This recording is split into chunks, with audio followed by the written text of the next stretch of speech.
I will pass the microphone to Grandmaster Vitale. If somebody is late, I will just admit him or her to the meeting. But there is time to start already. So let's go now. Enjoy this lecture. If you have any questions, just like with the previous conference, please forward the question using the chat feature to Mr.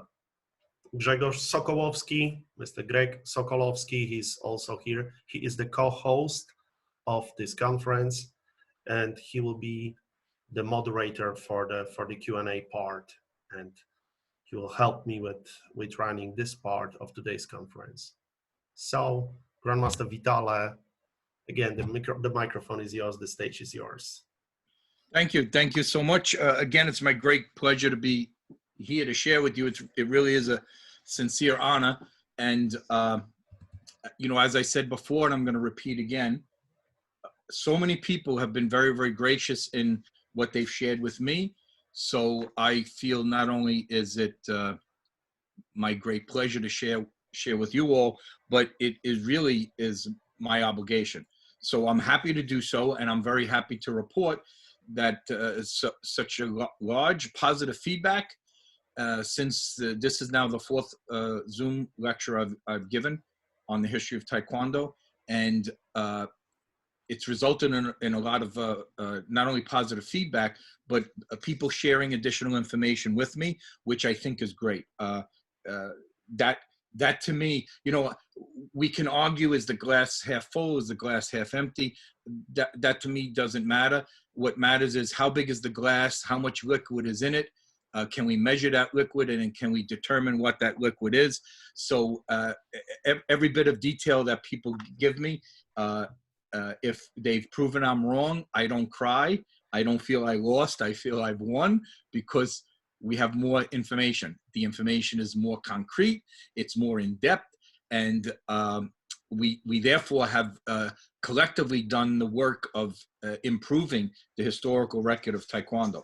So I'm gonna continue to plead with you, to ask you if there is something that you have a question on, please ask. But if there is something that you know of, please share it, because if you don't share it, it won't get known, and our job will never be complete. So I don't know if anybody has seen the oh, actually, before I do that, I wanted to thank the host. So, you know, we have one host that was doing this from Texas. Here's the Texas flag on the socks I have. And of course, this host here hosting us from Poland. Here's one of my Taekwondo shirts from Poland. So I just wanted to thank you guys so much. And I'm again with my friend in the back here looking over my shoulder, and some people have figured out who it was. And yes, it's Cicero, and here you can see, you know, what would Cicero do? And it's really important to know what would Cicero do, because he was a thinker. He really, really, really was a great deep thinker. And he was also a great orator. He compiled so much data, and he articulated it so well that during the Enlightenment period, and even today, people read his works, because that's how important they were. That's how influential they have been.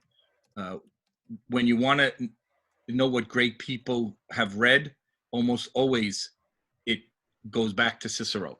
So I don't know if anybody, this is the fourth one I've done, but it is actually the second time I've done part 2. So I don't know if anybody saw the part 2 already. This is really going to be a repeat in the overview, but I did modify the slides slightly, adding some additional information. And I think during my overview, I might go into a little bit more detail. But regardless if you've seen the first presentation or not, I really hope that you dig down and ask a lot of questions, because as you might remember from last time, the questions give a great opportunity to expand on something that a brief overview cannot possibly address fully.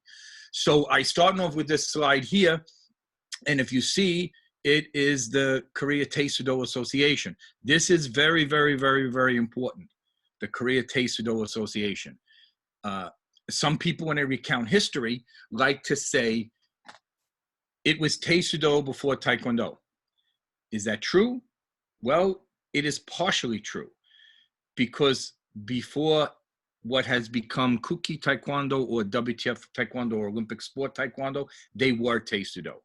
But the name Taekwondo and the martial art Taekwondo that was being developed by General Choi first in the Korean Army existed way before Taekwondo did. Why? Well, just look at the name, right? Korea Taekwondo Association. It was a combination of Kang-Soo-do, Tang-Soo-do, and Taekwondo. The do was shared by all of them. The Soo was from Tang-Soo-do and Kang-Soo-do. But where did that Tae character, that very rare Tae character, came from? What General Choi conceived back in either late 1954 or early 1955. So this is a critical to understand. So this lecture is going to focus on the 1960s and the 1970s, but before we get to the 60s, we have to draw the backdrop, the stage, so to speak. So we have to set that up. And if you look at the screen here now, there were 5 original Korean karate kwans, and the asterisk, if you look down at the bottom, original is defined by opening prior to the onset of the all-out fighting in the Korean Civil War, which was June 25th, 1950.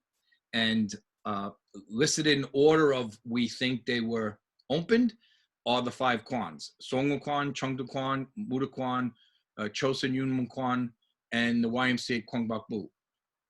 The photos next to them are the Korean gentlemen, the first generation who opened them. So these were the 5 original Korean karate kwans. Why do I call them Korean karate kwans? Because obviously they're not doing Taekwondo, because nothing in their gyms, nothing in their curriculum indicated Taekwondo. These gentlemen learned martial arts outside of Korea, mostly from Japanese sources, and there was some minor Chinese martial art influence. So they were basically teaching what they were taught. And in your own schools, every single instructor will, of course, emphasize certain things. They will teach in their own special way. They will add things and modify things and refine things. So it wasn't exactly the karate or the Chinese martial art they were teaching. It was somewhat of a personal hybrid or mix of it. But the essential basis of what they were doing was rudimentary, basic karate. These gentlemen, and even Wang Ki, the one in the middle, he only says he learned karate from a Japanese book. His claim for his martial art education was in Manchuria, where he learned some form of a Chinese martial art. And then, of course, when he was back in Korea, there are stories with him either collaborating with the other first generation Kwan founders, or actually training under them or with them. So after the Korean War ended, the Kwans expanded, or not expanded, strike that. The same 5 Kwans reappeared, right? Because the chaos of the war, which was brutal, ended, and the school started, society started, as we see now, right, with this pandemic. You're seeing all around the world places starting to open up and slowly moving back to becoming what we say is normal. The same thing happened here. But the Cheongdu Kwan opened up, and it now is opening up with a different leader, Grandmaster Sunduk-sun. And the Chosun Yunmu Kwan opened up again under a different leader, Dr. Yoon. And that name actually changed to Jido Kwan. The YMCA Kwangbak-bu opened again, this time with a new leader, a second generation student, Grandmaster Lee Nam-suk, and that changed into the Changwon Kwan. The Muda Kwan continued. It was now using the Tang-Soo-do name. Earlier on, it was using the Wasudo name. Song Kwan continued, and they were using the same name to describe what they were doing, which was Kang-Soo-do. So this is what happens July in 1953 when the war ended and the schools started to reopen. Different leadership, even different names. And if you look at these 5, the first 3, you'll see there's another Kwan listed under them. That's because these Kwans, when they eventually, when they reopened, there was a parting of ways between the second generation leaders, the students of the Kwan founders. Kwan founders are the first generation. Their students are the second generation. So I call them the first generation Kwan founders and the second generation leaders. So you can see the first 3 reopen. 2 of the first 3 reopen as under a different name. The Cheongdo Kwan, I use Cheongdo Wei and then Cheongdo Kwan. That term was only used by one writer that I've seen throughout all my research in history. So I just used that to help further distinguish that it wasn't Grandmaster Lee Won-guk, it's now Grandmaster Sun Duck-sun. And he couldn't even keep the Kwan together because you see Grandmaster Lee Young-woo split.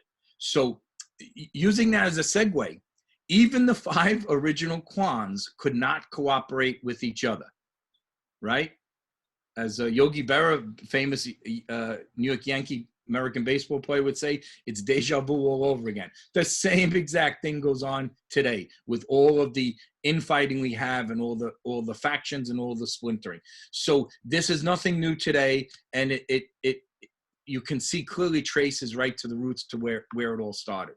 So these now were 8 Kwans turn into 9 Kwans.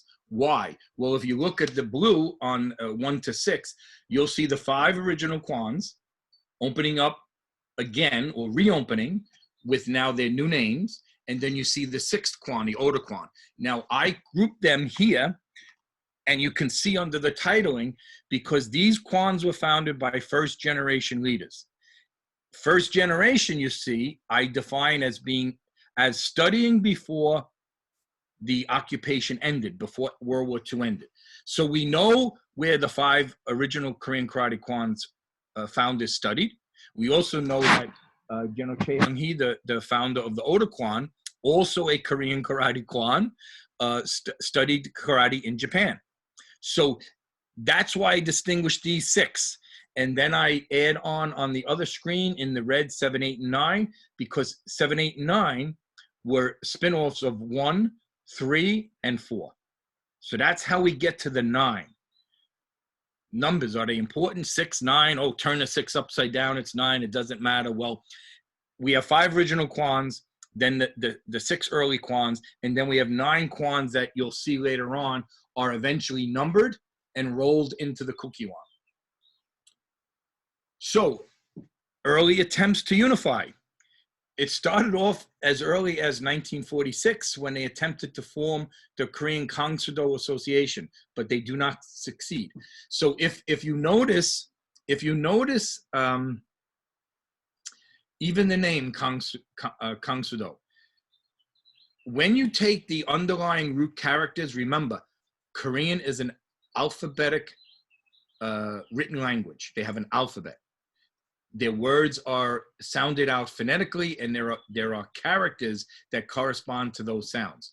So Kang-Soo-do is the Korean way of pronouncing karate, and Tang-Soo-do is the Korean way of pronouncing, like way of the China hand. So they did not succeed in 1946. In 1953, they did succeed in actually making a Korean Kang-Soo-do Association, but very quickly, I think within a month, Grandmaster Wang Ki of the Muda Kwan drops out.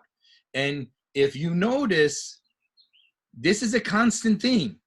He is constantly dropping out of attempts to organize and to unify, to come together.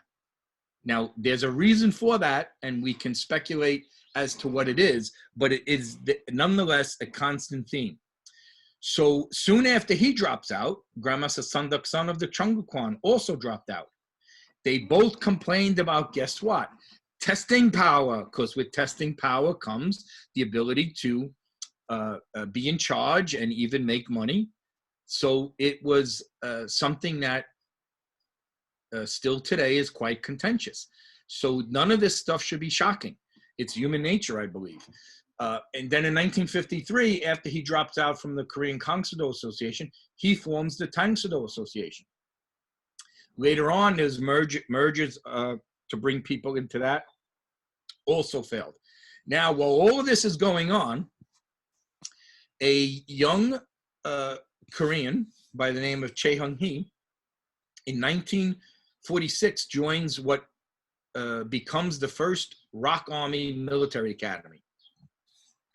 And when he graduates, he's commissioned a second lieutenant and is stationed in charge of his own little company, group of men, soldiers under his command, and he starts teaching them what? Karate. You want to call it Korean karate, fine, but that's what he was teaching. We notice because he says it, he also says how humiliating it was to have a Korean army with no supplies and no money being forced to use leftover Japanese uniforms and having no real structure to it because it was in its infancy.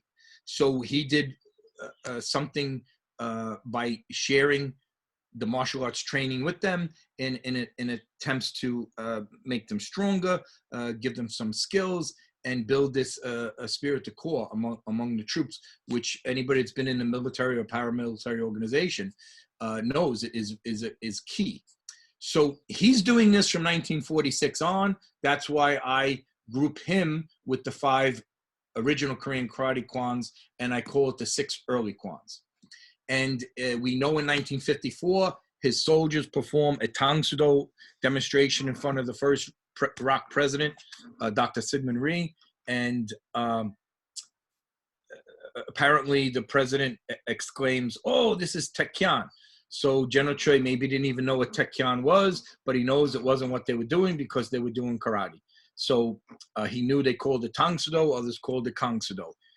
His use of using Tangsudo was less offensive because it, again, is the way of the China hand. It's not the actual pronunciation of karate. So in that way, he was removing some of that Japanese stigma, but it's clearly still Korean karate. So this apparently gives him the motivation to come up with the new name, which he does. So he conceives this new name, but it's important to understand only his Otakwan is involved in this. And then when he comes up with the name with the help of Colonel Nam Tae-hee, Nam Tae-hee. I'm wearing his tie he gave me here. I pick nothing might match. So whoops, how do I get back? Oh boy. Sorry about that.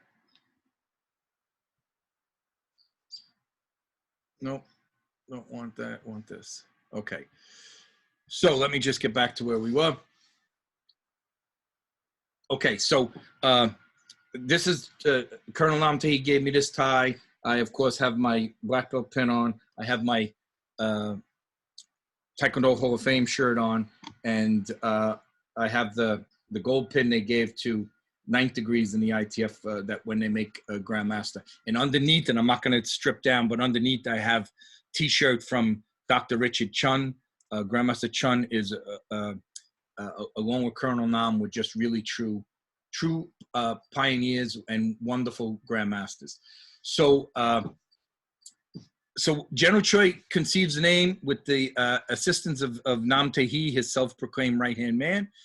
And then, since he is the honorary director of the Cheongdu-kwan, they, of course, adopt the name as well. And they're the only 2 kwans that are at that meeting. And later on, as you see, September 3rd, 1959, General Choi formed the first Korean Taekwondo Association. The 6 early kwans all participate, and they all join in, but the unity is short-lived. Then you see, less than a year later, June 30th, 1960, Grandmaster Wang Ki forms the Korea Subak-do Association. A year later, There's a military coup, May 16th, 1961. It causes great upheaval in Korean society. There is a military government decree number 6, which orders all social organization, and social organizations include martial art groups, to reorganize, to consolidate, and then to register with the new military dictatorship. So as a result of those efforts, on September 19th, my birthday, but in 1961, I'm a couple of years before that, the new compromise name of Taekwondo was accepted by this second KTA. But remember, this is a second KTA, but this is the Korean Taekwondo Association, not General Choi's Korean Taekwondo Association. And then you see August 5th, 1965, General Choi is the third KTA president, right? He's elected as the third president of the Taekwondo Association. He succeeds in battling 7 months to get them to adopt his Taekwondo name. They do on August 5th by a 1-margin vote. And I just discovered, actually, in preparing for this lecture, I discovered the vote was by 8-7. 8 for, 7 against. So we knew it was a 1-vote margin, but now I actually know the vote total was 8-7. And you can see from that vote total how almost half didn't like it. And General Choi, for those who knew him, put a lot of work into lobbying to get that name. And for people who knew him, that lobbying that he did when he was a general and he was the president of the ITF basically was, I want this to happen and I'm going to make it happen. But that was not, that type of approach was not appreciated, nor was it going to be accepted by the second generation students who were already doing their own thing for 4 years before what they call this troublemaker comes back on the scene and starts creating trouble. So when his 1-year term is up in January of 1966, there's a vote of no confidence, so he does not get an opportunity to be elected for a second presidency. So they tell him, look, you leave, let this go, we'll help you make up the ITF, and you see 2 months later he forms the ITF. This picture is the newspaper clipping, and it was later on called the naming meeting. It's not. This was a Cheongdo-kwan advisory group. And if you see, I used the black type, but then I put the blue and red in there. Only involved the Oda-kwan and the Cheongdo-kwan, and General Choi was directly involved in the leadership of those as the founder and as honorary director. No other kwan was present. So we see just from this short time span and comments now, the Oda-kwan was the first original Taekwondo kwan. As General Choi named Taekwondo and started applying that label to what he was doing in the Iraq Army, and actually spreading it, because in 1959 he made a military martial art association. So this went across all branches of Korean armed services. This is a photo showing the people, and you can look at all the leaders in there, that first row. So the first row, there are 4 from left to right is Grandmaster Wang Ki with the glasses of Dr. Yoon Kyung-gung, and then of course General Che and Grandmaster No Bin-jik. The next person is the director of the Korean Amateur Sports Association. This meeting actually, I think, took place in their building, and then you'll see Grandmaster Lee Nam-suk and Am Young-gu, who were second generation leaders. And in the back, you'll see Nam Tae-hee, and I don't know if that's Ko Jae-chun in the back there next to him. But very clear. In the beginning, it was just Oda-kwan, then it was Oda-kwan and Cheongdo-kwan, and then now it's the 6 early kwans. But we see that breaks up, and here is the registration document where Grandmaster Wang Ki of the Muda-kwan registered his Subak-do Association with the Ministry of Education, and that was accepted in 1960, June 30th. So I talked about the military revolution, or military coup. It caused great upheaval, and I mentioned about military government decree number 6. Now, we're pretty well aware of how much of a nightmare, to put it lightly, the military coup was for General Choi, because he was very senior in the military. He supported the coup. The front man, the face of the movement, was a subordinate general, Park Chung-hee, that at one time was underneath General Choi. And forget about that. More importantly, he was arrested for being a communist traitor and a Japanese collaborator. He joined not once, but twice Japanese military academies, one in Manchuria and one in mainland Japan. So he was arrested, and lo and behold, who is it that sits on the military tribunal that is opposing him? General Choi. And what did this military tribunal do? Convicted him to death. But he was saved. The Korean War ended. He was back in the military. His career was rehabilitated. You know, one of the things he promised to do was to turn on other people in this communist cell. And so he provided evidence for the state, and obviously climbs back up the military chain and has a very successful career in the ROK Army. He's put up as the face, and if you know anything about history and anything about military coups, you want to have a face to the coup who's going around doing the work, but you want to protect the real leaders, because if the coup is uncovered, who do they go after? They go after the face of the coup, and the people behind the scenes that are actually doing it would be protected. So they all thought, the seniors, even the U.S. military, and see, I know this from reading that are now unclassified, they've been released to the public, but what were top secret or classified sensitive information. They didn't even know who Park Chung-hee was, and everybody assumed it was the ROK Army Chief of Staff, Lieutenant General Chang Do-young. And actually what happened to General Chang was he was used early on in the beginning and then placed under house arrest and eventually forced to exile to the United States. So so we know that long-winded sidetrack was we know how it turns out for General Choi. But look at the words of Grandmaster Wang Ki. It was yet another unforgettable political crisis. And for him, it was terrible. They forced him to stop his monthly Mudokwan publication. They fired him from his teaching duties at the South Korean Air Force and National Police Academy, and no reason was stated. Later on, they voided his Subakdo registration. The Mudokwan certificates were not accepted for employment purposes. His people had difficulty in getting passports, which made it next to impossible to export his martial art abroad. So it's quite remarkable that he had this world following in light of how terrible they treated him early on. They blocked the travel visas. You know, when you go to a country, you got to apply for a visa. And they would not issue visas for the Mudokwan events that he was hosting in Korea. One of the things Mudokwan people, and my roots trace back to Mudokwan. My teacher, Kim Kwang-sung, was Mudokwan.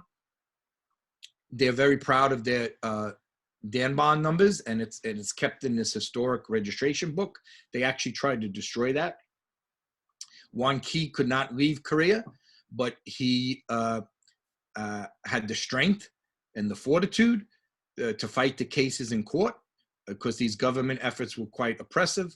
He was under constant surveillance, and he was not allowed to travel abroad until 1979. And if anybody knows what happened in Korea in 1979, October 26, 1979, the dictator, Park Chung-hee, who was the one that took over by military coup, was assassinated, shot and killed point blank range by his own KCI director. So the military coup completely changed South Korea. And one of the ways it changed it was it put it on the path to the economic miracle that it is today. South Korea today is a rich, vibrant democracy. hosting G20. They're one of the most affluent nations in the world. In the history of the United Nations, there is only one country that went from a major recipient, a receiver of United Nations aid, because they really needed it, and that was South Korea. And they now are a major donor, a major contributor to aid to their fellow countries around the world through the United Nations. No other country has ever done that. So General Park is looked at disdain by some people like Grandmaster Wang Ki and General Choi because how they and their families were negatively impacted. But there are so many Koreans that absolutely appreciate how he took them from the dirt and made them into this major economic power. So these are some of the court documents from the Mudakwon, the two cases that they had where he prevailed. See, he stayed, he fought, and he prevailed. This is a listing of the branch, the executive board of the Korea Taekwondo Association when it formed in 1961. And if you see here now, this is where we get into the real crux of the matter. So we know from history, they tried to get together and they couldn't. And there was a lot of reasons why they couldn't. And in the 60s, something really big happened as a result of this coup. Taekwondo became a martial sport. The first generation was against that. Who's the first generation? Well, the only first generation that still was around is Dr. Yoon at the Jidokwon, Wang Ki at the Mudakwon, General Che at the Odakwon, and the Nobinjik at the Songmukwon. They were against this sport movement. And if you look at the screen, there's some things I put, I highlighted under there, and you can read them later. But you know, and for those who follow General Choi, they're aware of his criticisms about the sport aspect, how it left out so much of a martial art. And Wang Ki felt the same way. You see, martial art deals with life and death. It's impossible to have a match competition. They opposed this sport movement, thinking it would lead to the lessening of the quality of the martial arts. Again, deja vu all over again, right? Aren't we having that same discussion today? Is the music and the dance destroying Taekwondo? Is the sport version, the emphasis on a sport, or the current sporting rules killing Taekwondo? So, you know, these things, you know, they don't go away because I do think that they're part of human nature. But in the second paragraph, Lee Chung-woo, a second generation leader, perhaps the most important, he had a different thought. And look what his thought was. He said, the patterns used in karate and kung fu have been in practice in Okinawa, Japan, and China long time before they did. So patterns were difficult to surpass because they were late starters. And it'll take a long time to be their equal. So they get ahead of them, the thinking is, in free sparring, especially with kicking that comes from the Korean culture. So they developed free sparring with kicking techniques so they could move ahead of Okinawa, Japan, and China. So another very important piece of the backdrop, General Choi was not liked, right, by the military dictator.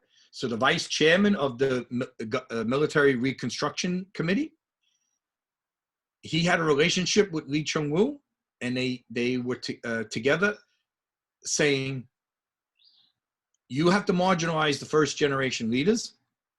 And if you do that and make this Korean sport, I'll get it into the Korean Olympic Committee. So that's what they did. And they were very, very successful at it. So I don't want anybody to think because I'm talking about Taekwondo as a sport in any way that is meant to be a derogatory or a negative comment at all. It's not. What these Koreans did is a miracle in sport, in the Olympic sport movement, to actually get Taekwondo accepted in 1980 by the Olympic program. It's a miracle. That's 25 years after it was named. Never mind, it was less than 20 years after they actually put the sport together. That's a miracle. 8 years later, a demonstration sport. 4 years after that, an exhibition sport. What's an exhibition sport? There is none. But Dr. Kim Won-young, being the brilliant genius that he was, convinced the IOC president, Juan Samaranch, to have an exhibition sport. Why? Because you can only have demonstration sport one time. So they have, he says, okay, if you can get the IOC board members to approve an exhibition sport, I'll support it. Not only does he get the IOC board to accept an exhibition sport, here's the difference. Demonstration sport, 2 days. Exhibition sport, 1 day, half the medals. But the IOC board says, oh, no. 2 days, same amount of medals as 88. So, I mean, this just shows you how gifted, how talented, how astute Dr. Kim Won-young was. So, and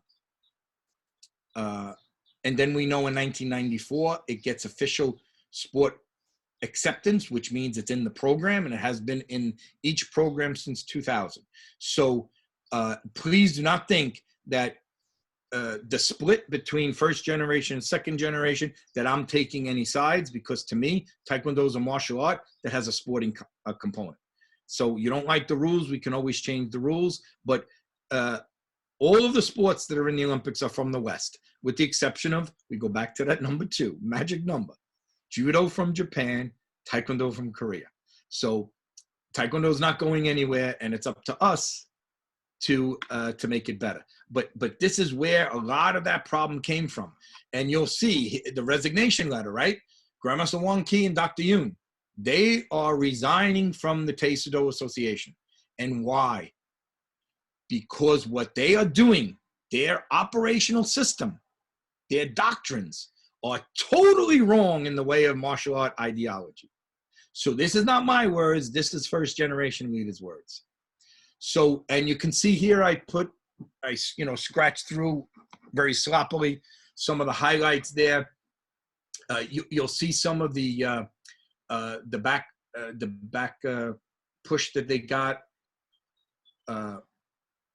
Grandmaster Wang Ki, you can see they wanted to destroy the Mudokwan, and what they did to the Subakdo Association, they withdrew the membership, and this now created what these two first-generation pioneers, what these two first-generation Kwan founders did was oppose the sport movement by the second generation. This caused big problems in the Mudokwan and Jidokwan, which resulted in the Mudokwan splitting and then the Jidokwan splitting. So there is a Taekwondo Mudokwan and a Tangsudo Mudokwan, and there's the Subakdo. And then there was Lee Chung-woo, who had his followers from the Jidokwan continue with him in the Taekwondo Association, making this new unique Korean martial sport. Here's some slides I grouped together. You'll see the logos of the 9 Kwans. You'll see how they were listed and how they were numbered, and you'll see the document where they signed in 1978 in August. This symbolized the those 9 Kwans finally coming together in unity. Now, how that happened is very complex, very difficult, but it really was because of the magic of Dr. Kim and the pressure he was able to exert, because he was a high-ranking official in the military dictatorship. Remember, he came to the KTA from the Blue House. So Park Chung-hee, the general who now is the president, the leader of Korea, he adopted sports as a way of promoting Korea's image abroad. Sigmund Rhee did the same thing, but it didn't do the same thing. What he did, Sigmund Rhee made it unlawful to promote anything of Japanese origin or connection. He wanted to promote Korea. But Park Chung-hee continued that same thing, but he used sport to help promote that image. So Park Chung-hee followed General Choi's lead because General Choi was doing this for a significant time. So now, with the KTA there in full swing going down the road of sport, you still had the ITF still in South Korea. Remember, ITF was founded in Seoul in 1966. So they fought over many, many issues. When Dr. Kim becomes the 5th president, now the KTA has the muscle to combat General Choi. So a lot was going on in Korean society at the time. There was also a lot going in the Taekwondo world. There were many, many reasons why the KTA and ITF were at each other's throats. And a lot had to do with issue of dance certificates, what patterns they were going to do. And here's one that people might not know. Koreans living in a poor country wanted to go overseas, and they wanted to go overseas to teach Taekwondo because, remember, especially some of the older guys like myself, the Eastern fighting arts hit the West and took off like wildfire. So if you were a Korean that lived overseas, you had an opportunity to make a lot of fast, easy cash. And if you lived in Korea, a very, very poor country, you wanted, like any other immigrant, wanted an opportunity for a better life, send money back home to their family. So how do you get out of Korea? It's not like it is today where you just go in and get a passport issued. They didn't let people get passports. You had to have a reason for getting a passport. So the technically, it was the KTA who was the one that was assigned from a government standpoint to dispatch instructors abroad. But who is this guy, Chae Hung-hee, a founder of the Korean Army, a 2-star major general that was an ambassador in a military government. He had a lot of friends, and he used those friendships to circumvent the things that the KTA had the responsibility to do. Plus, General Choi was dispatching people abroad long before the Taesu guys even were situated like this. So he had Koreans living abroad already teaching his martial art. They then became hosts of other people that General Choi would dispatch. Plus, in Malaysia is a great example. General Choi goes to Malaysia. He brings Korean instructors with him to teach. Those first two, Lieutenant Woo Jae Lim and Master Sergeant Kim Buk Man, set up this phenomenal foundation, and they call for more. Who are the next two to come? And they officially leave with Taekwondo on their passport. C.K. Choi, or full name Choi Chang-kyun, and Riki Ha. So, and this balloons. So many people went to Malaysia. And from there, they went throughout Southeast Asia. Singapore and Malaysia were in a confederation at one point, and then were separate. So Grandmaster Rhee emigrates to the UK, sets up Taekwondo there, and also in Ireland. These people are in a position to invite others over. The Goodwill tour in 1965 gives the opportunity for the ITF to have member nations. Those member nations want instructors. So people like Kwon Jae-hwa and Park Jung-soo, who are on that tour, go to Germany. From Germany, go to the Netherlands. From the Netherlands to Canada. So you see the seeds were already being planted by General Choi, which gave him the opportunity to keep sending more and more instructors. And since he had the political connections, he was able to get them passports. So they have a work invitation, and now they have a passport. This was a tremendous bone of contention between the two groups. So at the same time, when they're arguing about all kinds of things, General Choi has his vision for global dissemination, and Park Chung-hee realizes the absolute value to Korea from a cultural propaganda vantage point, how important it would be, because long before Samsung, my phone is Samsung, I had a Korean car, my TV, right? All these electronic things. before they had all that export, the first Korean wave was Taekwondo. So, the problems were tremendous. And when Kim Il-sung came in, the writing was on the wall. General Choi would not be able to survive in the Taekwondo world. And at the same time, forget now Taekwondo, put that aside. What's going on in Korea is Park Chung-hee is becoming more and more brutal. I say this all the time. 1972 was the height of the brutality under the Park Chung-hee regime.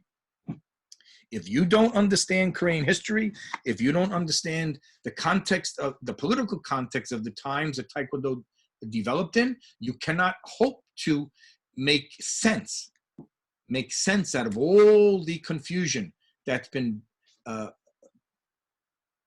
put about with the history of Taekwondo.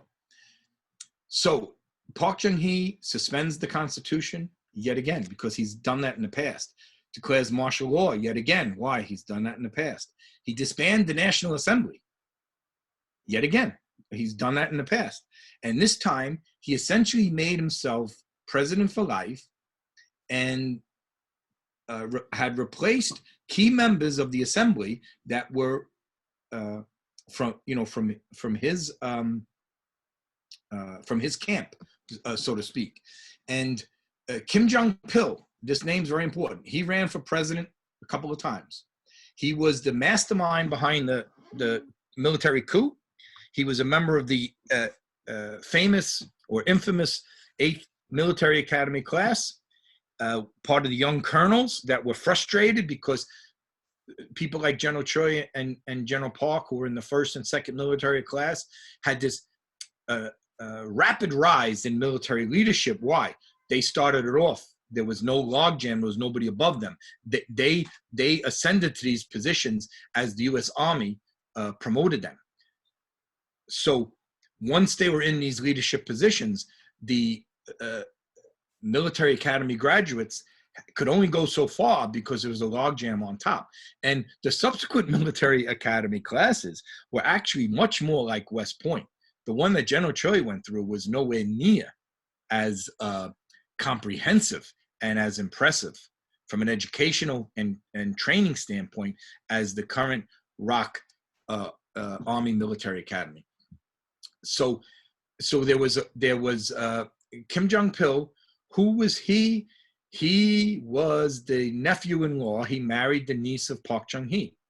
Who was he? He was the first honorary president of, yes, the ITF. General Choi was in his political camp. General Choi was backing him as a president. Kim Jong-pil floated the idea of running against Park Chung-hee because Park Chung-hee could not run again prior to him, changing the constitution. So once General Park squeezed and had his dictatorial control firmly in place in 1972, Kim Jong-pil backed right out of that. And now that left General Choi exposed. And Colonel Nam, right, wearing his tie, he begged General Choi, will you back Park Chung-hee, back Park Chung-hee? Colonel Nam was very close to Park Chung-hee's daughter. And General Choi hated General Park, and there was no way he was doing that. So once he backed Kim Jong-pil in his failed attempt, that he floated to run against the dictator, General Choi sealed his fate. Plus, now it was the Blue House and Park Chung-hee regime that is now controlling, dispatching people abroad. They're marginalizing General Choi. So he flees at the height of the brutality in 72 to Toronto, Canada. He eventually relocates the ITF there that same year. Now, in that same year, the Cooky one, very important, the Cooky one opens. It's just a building. It's just a building. It's not an organization. The building is completed, and they have the opening ceremony. They cut the ribbon November 1972. And this building becomes the central gymnasium of the KTA. This was General Choi's idea long before this even happened. But while he got the land to do it, he could not secure the government funds. This also, when he got the land and now was seeking the government funds, the KTA objected. And General Choi said, who's objecting? And the government told him, oh, the KTA. He goes, I'm Taekwondo. They're not Taekwondo. They're karate. He said, what are you talking about? The name is Korean Taekwondo Association. He goes, yeah, I told them to take the name Taekwondo Association, but they're still karate. I said, what do you mean? He says, they're doing karate kata. And they were. So this is 1967. And so what does this do?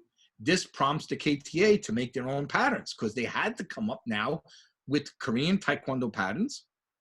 They didn't want to use General Choi's, so they made the Palgwe forms. They were thrown together very quickly, and now they can go to the government and say, don't listen to that crazy guy. He makes all kinds of trouble.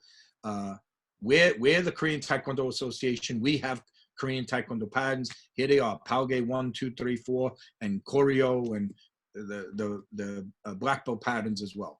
So when they opened up this central gymnasium, the KTA hosted the first World Taekwondo Championships. So remember, this is not the first WTF World Championship. This is the first Taekwondo World Championships. The host is the KTA. It's not hosted by the WTF because there is no WTF. But Dr. Kim knew, we have this World Championship. We bring people from around the world. We need to have an internationally named organization because we can't promote a sport as an international sport with the Korean Taekwondo Association being the ruling body. So he says, we need a neutral name for the world, and we couldn't use ITF because that was used, so they used WTF, which is very similar in Korean anyway. And when the championships ended, the leaders from these countries who had competitors sat down and they met, and at the end of May 1973, they formed the WTF. This is very important, ITF is, because if you believe that the WTF was formed because the ITF left, you are 100% wrong. You are 100% wrong. I hope you ask questions about that. The WTF, Dr. Kim knew you need to make Korean Taekwondo a national sport. So he did that when he got Park Chung-hee to pen Cooky Taekwondo, which means national, right? National, Cooky Taekwondo, the national martial art of Korea, the national sport of Korea. So you get the official designation as a sport in 1971, March 20th. You now need a vehicle to disseminate it globally. That's the ITF. I am certain that Dr. Kim would have just took control of the ITF, maybe made General Choi some honorary president, give him some kind of position, or maybe the military dictator would have arrested him, house arrest or something. But there's no question that Dr. Kim had the power to co-opt the ITF, so to speak. But General Choi knew his power was waning. He knew because he was an outspoken critic of a military dictatorship that he had to leave. So he left and he relocated the ITF. So now there was no ITF for Dr. Kim to co-opt. But he had this vision. We have now a national sport. We want to internationalize it. It can't be done from the KTA. It needs to have a world organization. So please do not think the WTF replaced the ITF. The WTF was a growth of the vision of Dr. Kim to make Taekwondo into a sport, internationalize it in hopes of getting into the Olympics. And you don't know this probably because you didn't read this in any of General Choi's books. Why? Because it's not germane. Has no impact really to speak of on Taekwondo as far as General Choi's doing it, as the ITF is doing. But when you don't understand this, then you won't understand. There's two different, remember that Magic 2 keeps coming up. There's two different Taekwondos. So since there's two different Taekwondos, you're going to have two different paths of development. And you're going to have two different leaderships of people that were developing them. So in 78, the Kwans retired, as we said before. They were given numbers, Arabic numbers, and they rolled into the Cooky one. Unity was achieved. Now, how did they do that? They did it by, well, you have to pay taxes, which put a lot of martial art gyms out of business. You need to have a teaching license. How do I get a teaching license? Oh, glad you asked. The KTA will give it. Come to Cooky, our central gymnasium, train under our system, we'll give you a teaching license. So see, these are all ways that the Kwans were really pressured and forced. And in 1980, since General Choi is living in exile, the ITF is destroyed. It is so broken. Grandmaster Seraph, who's one of my mentors, and just a phenomenal, I just love him. You know, he said to me, and I have an image, I could have put it up. He's trying to explain to me how broken the ITF was. He goes, George, you know how broken the ITF was? 1982, General Choi makes me the Secretary General. I'm a 5th degree black belt. There was nobody else to make Secretary General. There was nobody left. They all were gone. The ITF was just about on life support. So General Choi leads the 7th ITF demonstration team to North Korea, and the divide is cemented.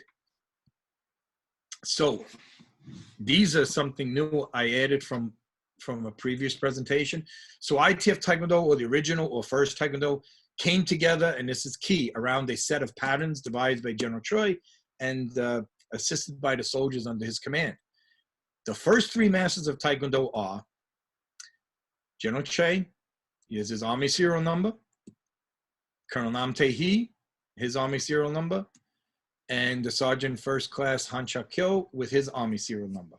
And you'll see what their backgrounds were in the parentheses. And General Choi served as the political and the martial art leader of this Taekwondo movement.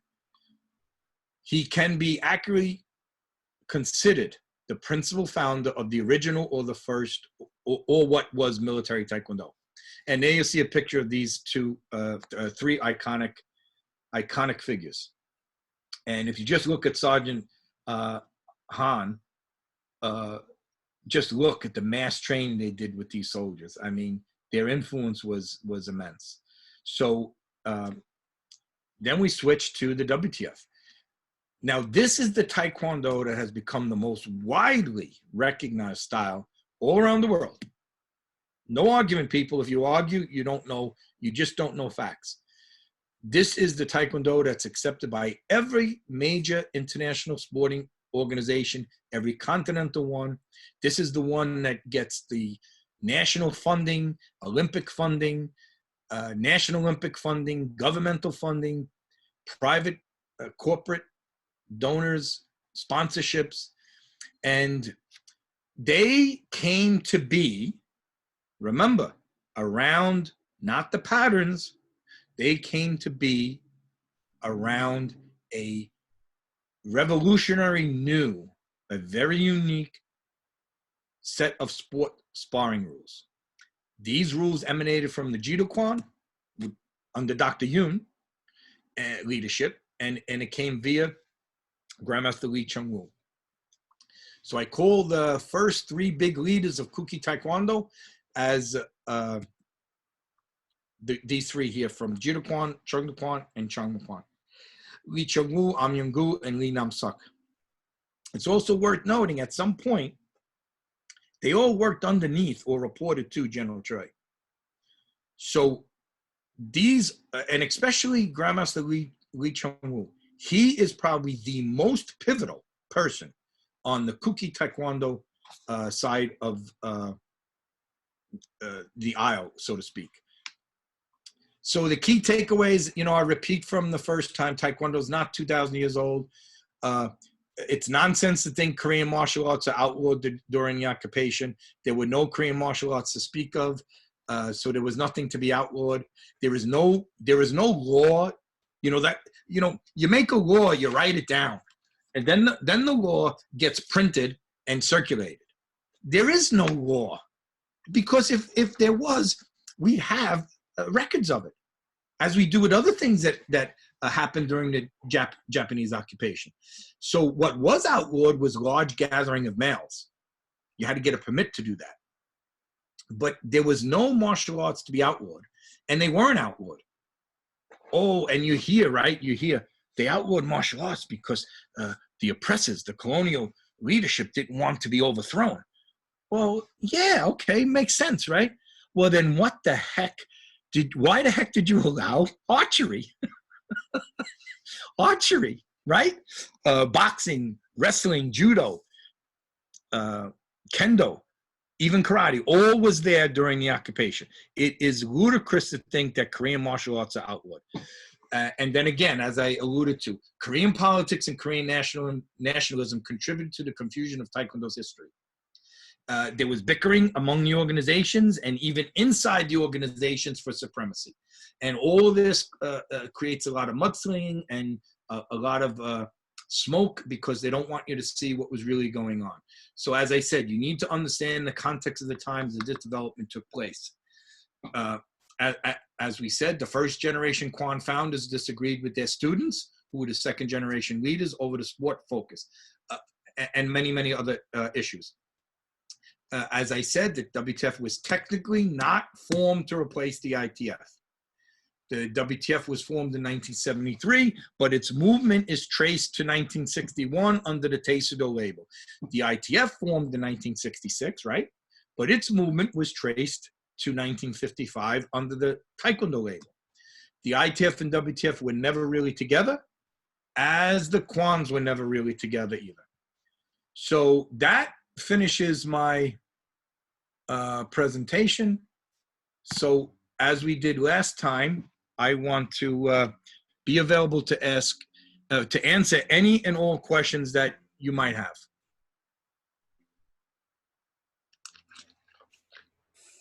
Thank you very much, sir, for this fantastic lecture, for this amount of knowledge presented.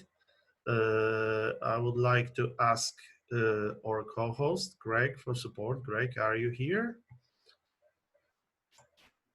Can you hear me fine? Yes, yes. You have to speak a little louder. We can still. Hello, everybody. Hello, Grandmaster Vitale.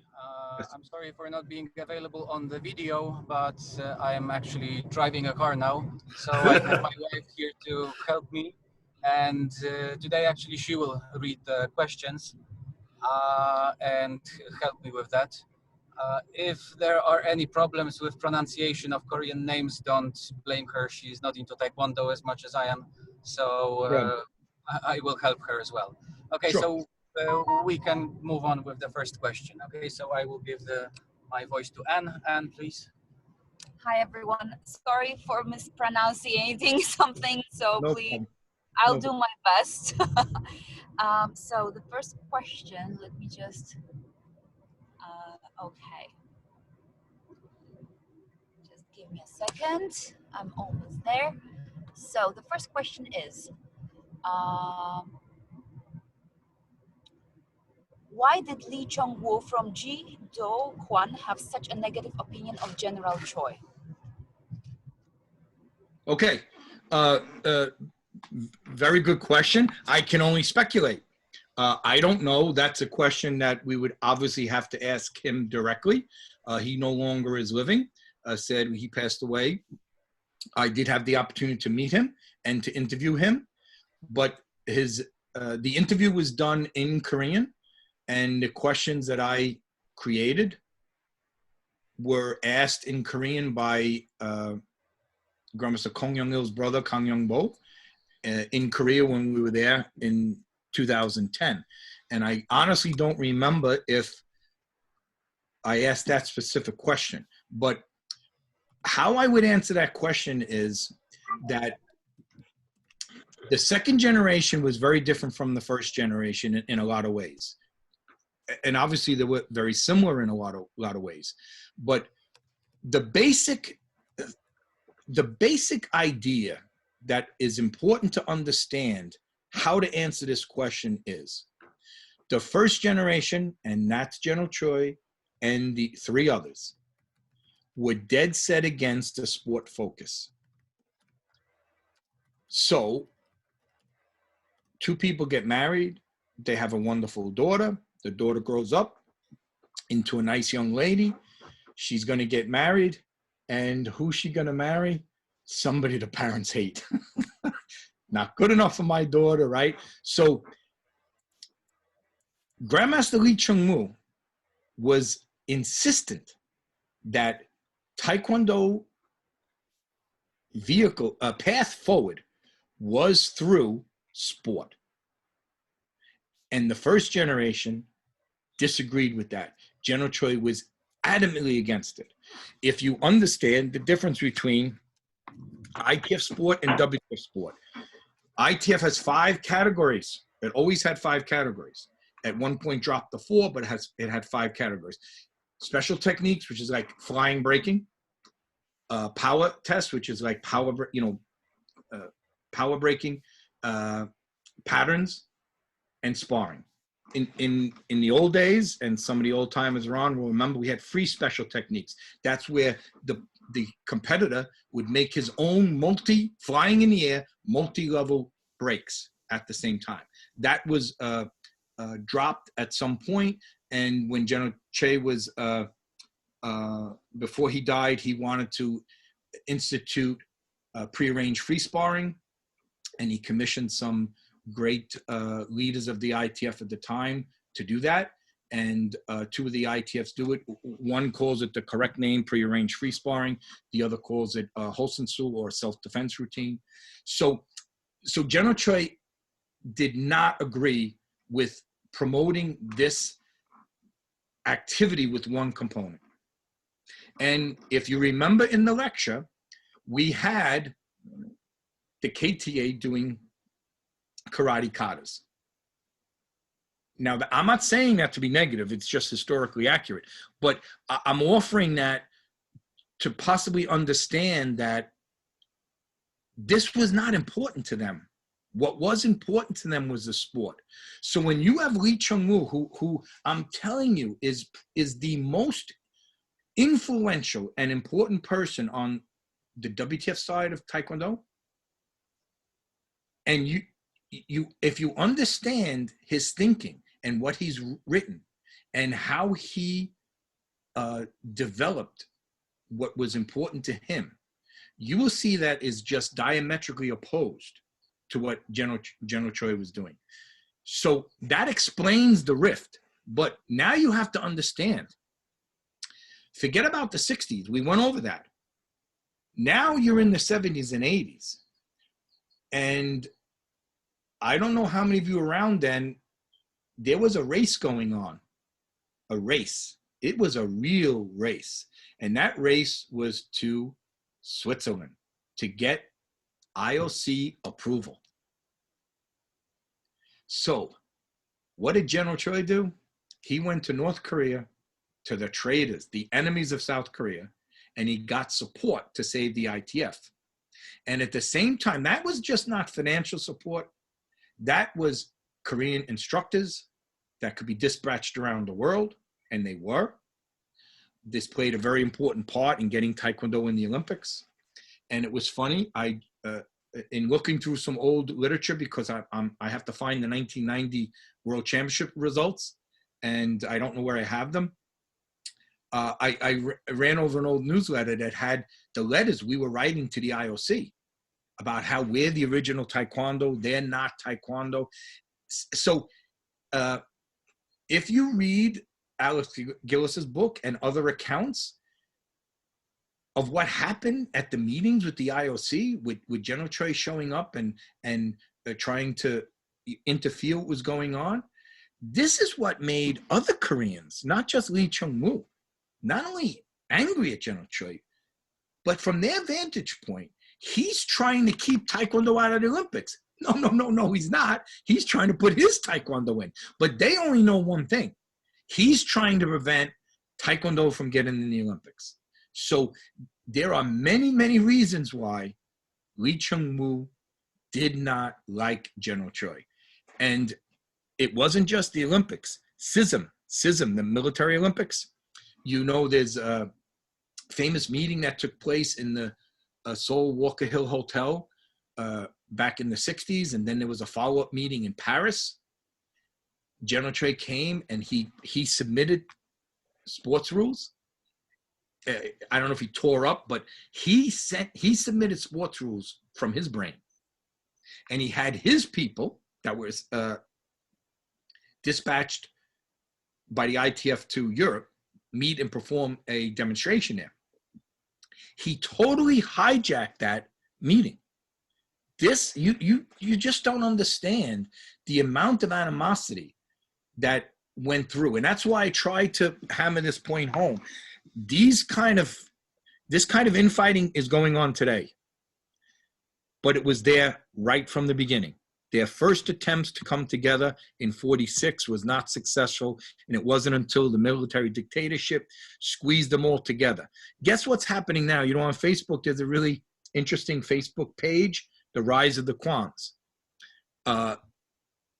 So in South Korea today, what did I say, right? It's a rich, vibrant democracy. There is a movement to give more, I don't know, influence or power, or, you know, to promote the Kwans more in respect to getting back to some traditional martial art basis, or however you want to, you know, portray it. But there were a lot of reasons why the two did not get along, and it just goes to the crux of that major divide. So none of them, you know, go back to the analogy, mom and dad raised this beautiful daughter, now she married somebody they think is a bum. If they get married, hopefully things will work out, because they'll get to know, you know, the guy might not be a bum after all. But General Choi and Lee Chung-woo never got to know, got a chance to reconcile. They would have in 2002 when North Korea and South Korea agreed to exchange demonstration teams, but sadly General Choi died, and that was most unfortunate. But I'll end by saying this: General Choi looked at Lee Chung-woo as karate, and Lee Chung-woo looked at General Choi as karate. They just refused to see that they were both Taekwondo, but they were different Taekwondo. Or even less so, they both refused to see that what they were doing should be respected, regardless of what you call it. Taekwondo, Taekwondo doesn't matter. WTF, ITF doesn't matter. They just, it was a bridge that nobody tried to, a gap that nobody tried to bridge, because the divide was cemented. Now, because of the political situation on the Korean Peninsula, there is that possibility to build those bridges. It just did not exist when these two gentlemen were in their leadership roles. But very good question.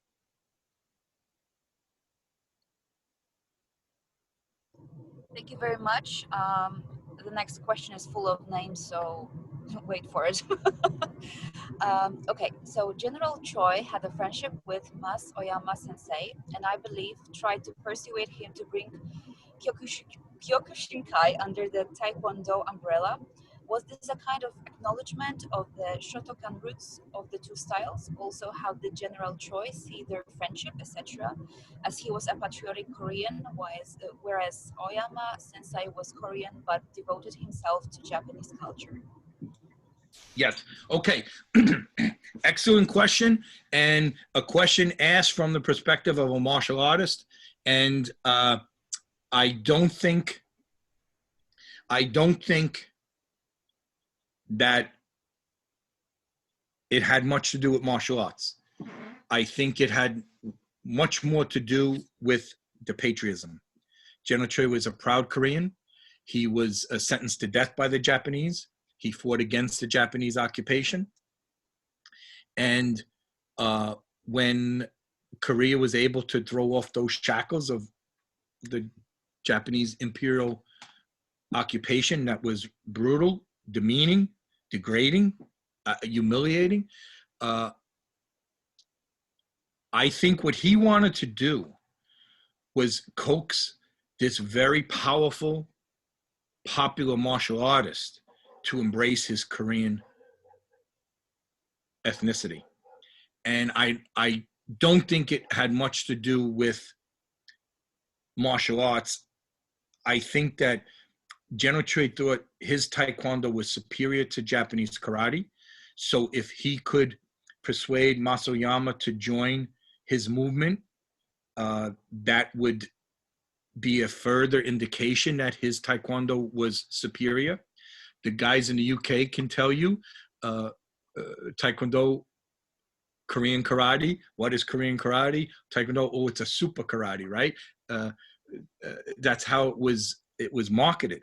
So I don't think it had anything to do with merging the styles, because to general trade, martial arts was martial arts.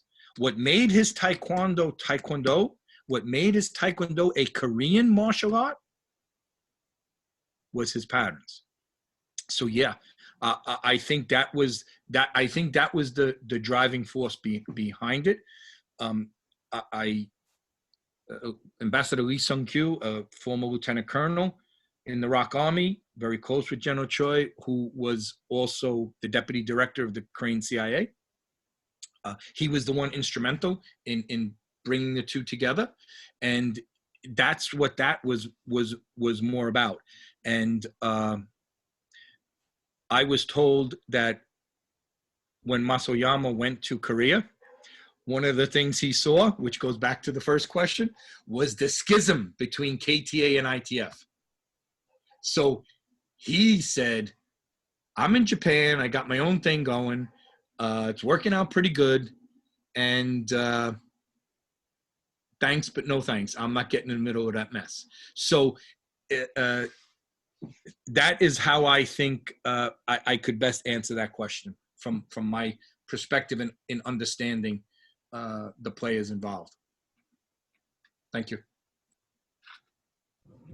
Thank you. So the next question is, can you clarify who the persons portrayed on the ITF flag are? Yes, okay. So it's not on the ITF flag, but on the ITF plaque. And some people use the image of the plaque to make it into a flag. So the one that's doing the two-directional kick, I've identified. He was a pioneer of Taekwondo in Germany, later came to the United States, hosted by a very wonderful man, Grandmaster Kim-soo. I actually was given the actual photograph that was used to be the figure on the plaque. So his name is Moon Young-gun.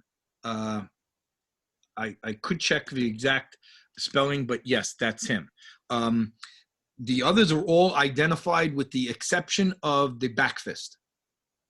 The back fist we've narrowed down to possibly being a Grandmaster Choi Kwang-jo, but probably the one that could definitively make that assessment is Grandmaster Kim Young-soo, who is the last chief instructor of the ITF before the ITF left Seoul, Korea in 1972.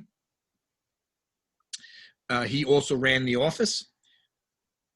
He was the person that compiled the photographs for the 1972 textbook that we used to call, or was commonly referred to as the Bible of Taekwondo. So he would be the one that would be able to answer that definitively.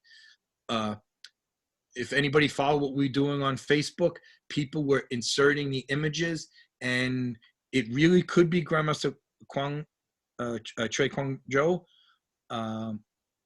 but there is another picture of a person doing the back fist that fits better.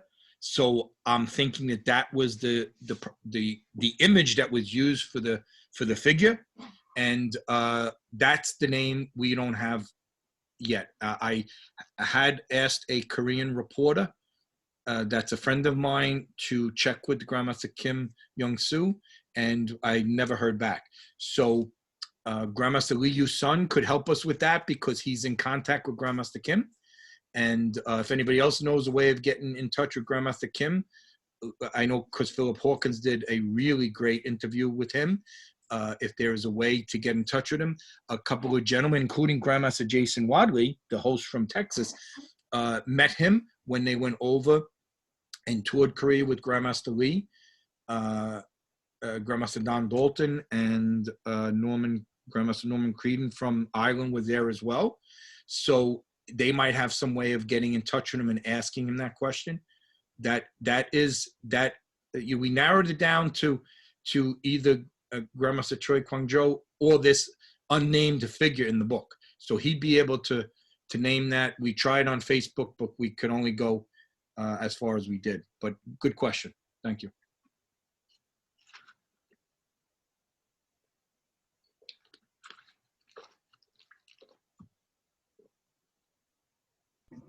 Thank you. So the next question is, in what years were General Choi's books outlawed in South Korea? Okay, very interesting question. And for this, we would actually have to find a written edict. And I don't, maybe the use of the word outlawed is incorrect. The better term would be when General Choi left in 1972, prior to him leaving Korea, the Korean military used his system. And by his system, again, front kick is front kick, right? I don't care, Kung Fu, Karate, Taekwondo, everybody has a front kick. There are many, many ways to distinguish or fine tune a front kick and emphasize different things. Like in ITF, we have front snap kick with the knee as well, right? So when General Choi left in 1972, after that, there was a directive that eventually resulted in, and it was sometime post 1972, and I think it was by 1975, and Dr. Kim Hee-young, his book can help fine tune that. So it wasn't that they were outlawed, it was that the military switched over.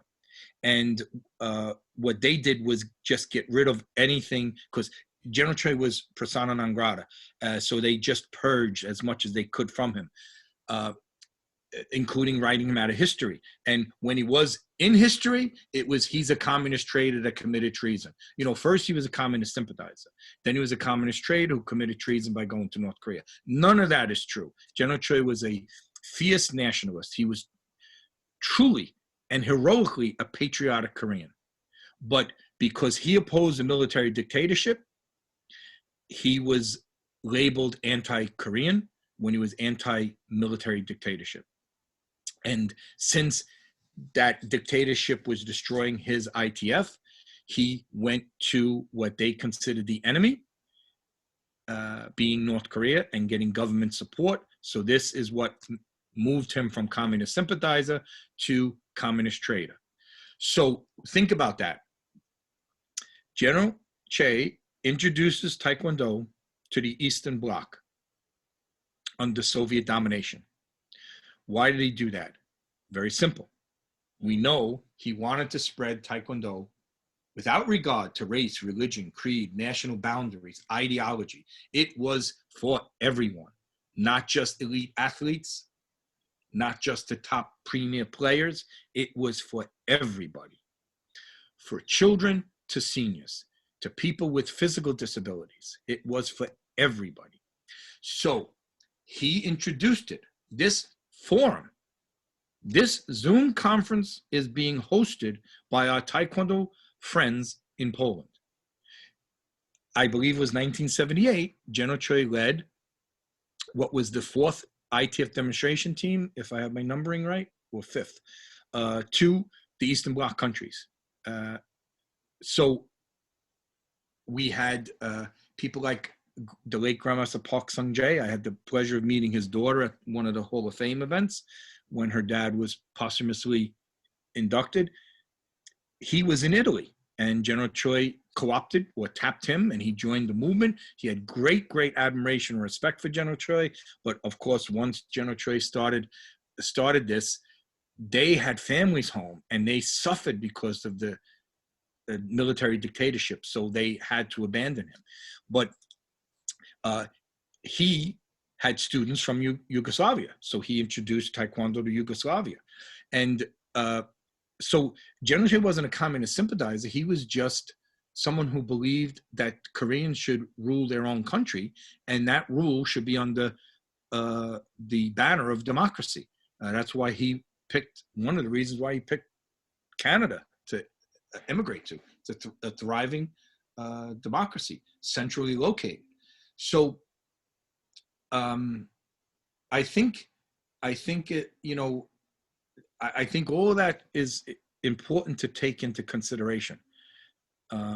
But I guess that's the way I would answer that question. So it wasn't like, you know, they went into libraries and now took the books off the shelf and started burning them. He was blacklisted, and I think there were probably libraries that would voluntarily remove it because they didn't want to have any kind of headaches being associated with such a pariah as the state had made him out to be. You know, we know if you talk, Grandmaster Monil Gwari, he has all his degrees, at least first to 8th degree. I don't know if he has his 9th Cooky one yet, but he has all his degrees from both institutions. And he's attended numerous lectures in the Cooky one. And he can tell you, General Choi's name was not allowed. And when somebody asked, it would be dismissed. And the times that it wasn't dismissed and they answered it, he was a communist traitor. He went to North Korea. And that's all changed now. Now they are actually speaking about so much of his contributions. So I wouldn't say it was outlawed and somebody gathered up books and made a big bonfire in the middle of the town square. It was how the curriculum was switched over in the military, because it already was done on the civilian side. And since he was such a polarizing figure in it and hated by the government there, nobody wanted to be associated with him. But that a wise question. Interesting. Thank you. Next.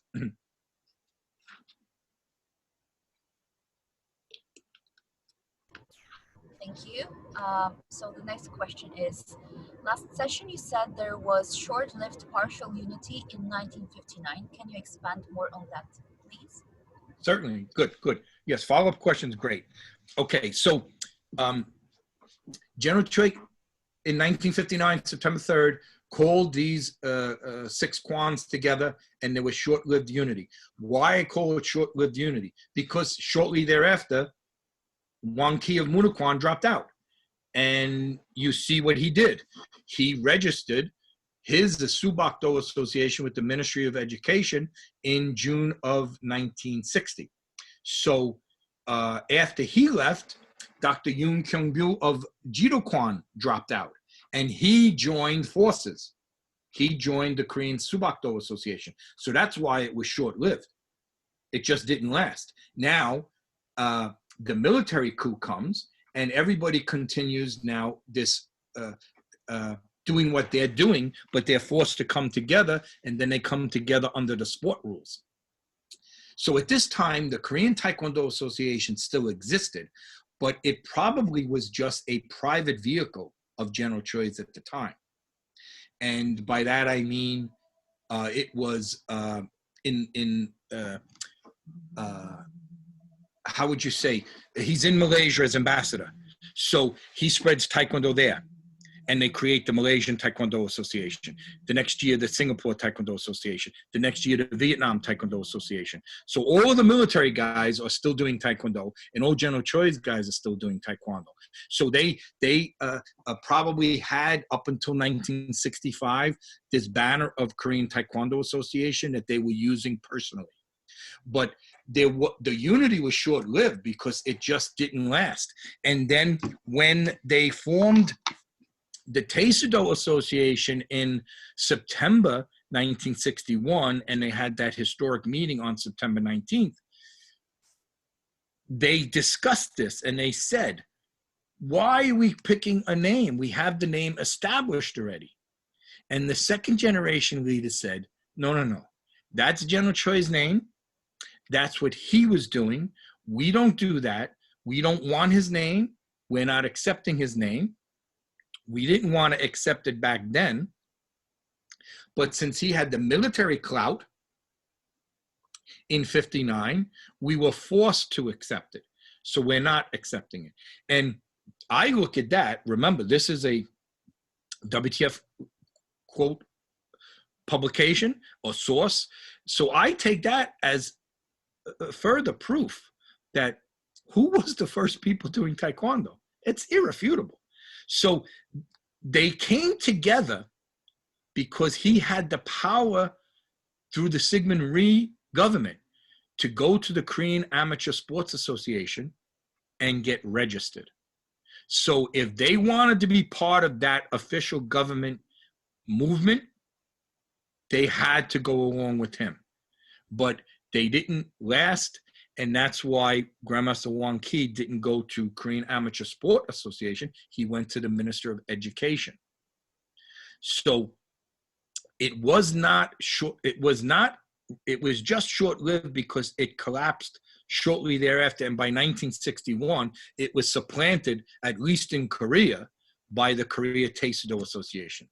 But it's excellent that people ask follow-up questions, because there is so much detail that we have to add to it so we really grasp what was going on. Good. Thank you. Next.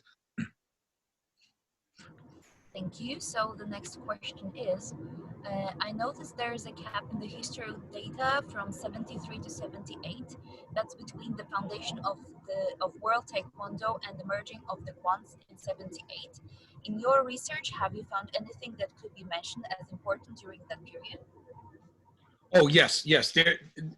There's so much that happened between 73 and 78. Absolutely. But those are on specifics of history. For instance, in 1974, ITF hosted their first World Championships in Montreal, Canada. And then from the WTF perspective, you can look and see the different tournaments that they established and the different national and continental sport groups that accepted Taekwondo as a sport. All of that was taking place. So I just used those dates as bullet points. There are a lot of things that happened, but between 73 and 78, you have General Choi going around the world. And now remember, he is now a Canadian, traveling on a Canadian passport. So he's now making the outreach, and he's making it possible to go into, as I said, in 1978 to the Eastern Bloc and introduce Taekwondo there. So you had the World Championships in Oklahoma City in 1978. In 1977 in Chicago, you have the WTF World Championships. It's the third World Championships, but it's it's the first time that it was held outside of Korea. And the first two were obviously held in Korea, but in 1977, what do you have? You have Eastern European countries competing. And if you talk to our friends in Poland and Czech Republic and whatnot, you will see how they were co-opted to come over to the WTF side. So now, for instance, remember who the communist sympathizer is, right? Remember who the communist traitor is, right? General Choi. No, not at all. But the WTF paid the expenses for these countries to come to their world championships. So they knew what General Choi knew. This is not like state secrets that are hidden. How do you get in the Olympics?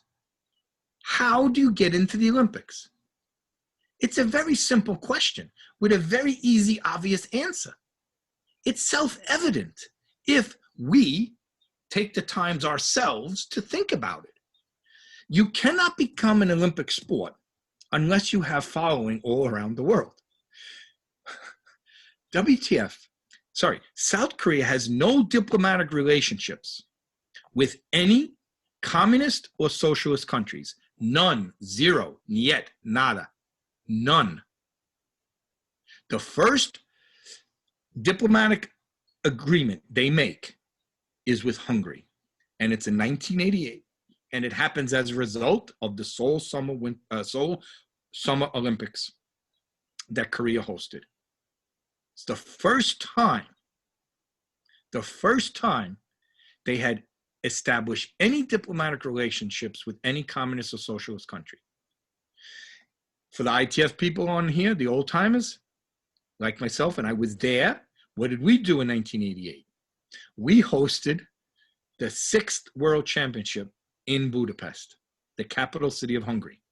We actually hosted a World Championships in a communist country. And South Korea is establishing their first agreement after we had our World Championships. So what we did was spread Taekwondo all around the world.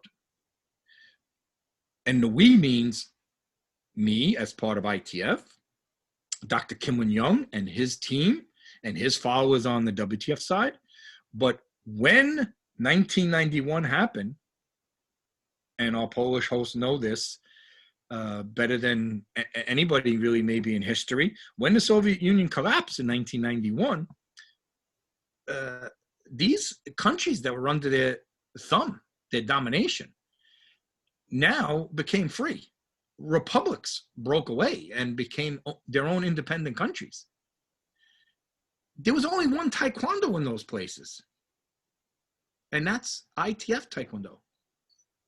And they were also co-opted to the WTF side. Why?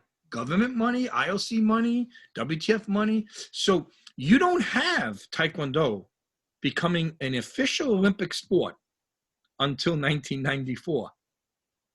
3 years after the Iron Curtain that's separating Europe falls, the Soviet Union disintegrates, and communism comes to its near total death. So once that happened, now South Korea is able to go anywhere. And if you go back to the geopolitical side, you'll see how South Korea opened relationship with the Soviet Union and then Russia and with Red China and so on and so forth. But this was all done way before by the ITF, because what? General Choi is a Canadian citizen in good standing, gets nominated for the Nobel Peace Prize. I don't know how many awards he was given by the Korean government. In South Korea today, the Canadian embassy is in the capital city of Seoul. And if you go and visit the Canadian embassy in Seoul and you ask, can I go look at your employee workout room, the gym that they use? That gym, that gymnasium, that workout room for the employees of the university is named Chae-Hung-hee Hall. That's how much they revered Chae-Hung-hee. He was not a communist trader. He was not anything but a fierce Korean national. He loved his country, and he wanted his country to be united. So there was a lot of things going on between 73, 78. I compiled a timeline, and Taekwondo Times printed it. I'm sure it's on the internet somewhere. I could track it down and send it to people. I basically went on both sides and I grabbed them all in, but even that is far from complete because it leaves out all of the independent, so to speak, Taekwondo groups that are not aligned with either of the major two, ITF and WTF. But there was a lot going on. But in a history lecture like this, it's not something I want to get into the minutia or the fine details of that. But that definitely, that clock is ticking. The days are being marked off on the calendar. Something is going on for sure. But 73 is important because the WTF was established. 78 is important because they finally rolled all the Kwans together, and it was unification was met. And then 2 years later, as I said, General Choi goes to North Korea, and now it's all over. Okay, thank you. Thank you. So the next question is, okay, in the last lesson on the 1960s and 70s, you mentioned about General Choi doing a 3-month instructor course and the top graduates getting teaching positions overseas. How did General Choi assess which students became top graduates, and was there a testing criteria? And if so, what was it? Excellent question, and I do not know. I don't. I honestly don't know. I know the courses were 3 months duration. I know that the courses included in the evening time English, so you had to have English skills if you're going to go abroad. And I know that they said the top positions were given to people, because I know Grandmaster Heel Cho, when he graduated, he was given a position to go to India for 6 months, where he taught along with somebody else whose name escapes me at the moment. I apologize. But for 6 months to India, where they introduced Taekwondo there to the armed forces. From there, he toured Europe and then emigrated to the United States. So one of the graduates was sponsored to come to America from Germany, Choi Yibang. New Yorkers would know him as YB Choi. He met my teacher in Germany, I believe. They could have known each other from Korea, I don't know. But he graduated from one of the classes and got dispatched to Germany to teach. And then eventually my teacher sponsored him to come to United States. He taught at our school and eventually opened his own school in New Brunswick, New Jersey. So we do know there were 3 months duration. The first instructor was Grandmaster Kim Jung Chan, JC Kim. I believe he taught the first 2 before he was deployed to Malaysia. And Grandmaster Cho Seng Ming, he taught in the middle. And then, as I mentioned before, Grandmaster Kim Young-Soo taught the last ones. And this is just pure guessing on my part. It's quite possible you had to, this is not a guess. You had to be a 4th degree, minimum 4th degree, to attend the class. And you have to have permission from your Kwan instructor. So I am guessing that there was some kind of favorship was involved. I am also guessing, and I'm making this guess because of the 1965 Goodwill tour. You know, you had to be able to get a passport and to travel. So you also might have had the means to have some kind of financial support as well. But I don't know what the exact criteria was. It might also have had to do with where you were being sent, what they were looking for, who was going to host you there. Maybe you had a personal connection with that person. But these are questions for Grandmaster Cho Seng Ming, because he was one of them. He was Park Jung Tae's teacher, Grandmaster JC Kim, and Grandmaster Kim Young-Soo. But they are good questions, and I'm sorry I cannot give any kind of answer with any kind of definitive certainty. Thank you. So another one is, could you expand on how the term Cooky is connected to General Choi? Yes. So Cooky is just a term that signifies national. And you've heard me talk repeatedly about the 1965 Goodwill tour. So in 1959, General Che gets permission to lead a military Taekwondo team to South Vietnam and Taiwan.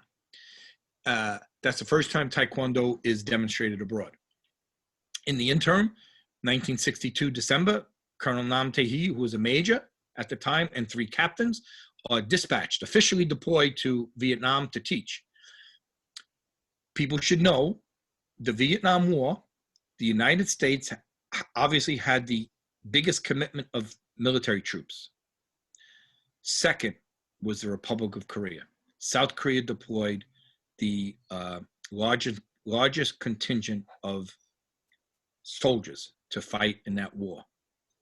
And the first ones to go were December 1962, and there were 4 military Taekwondo instructors, along with a Korean Army, how would you say, not first aid, but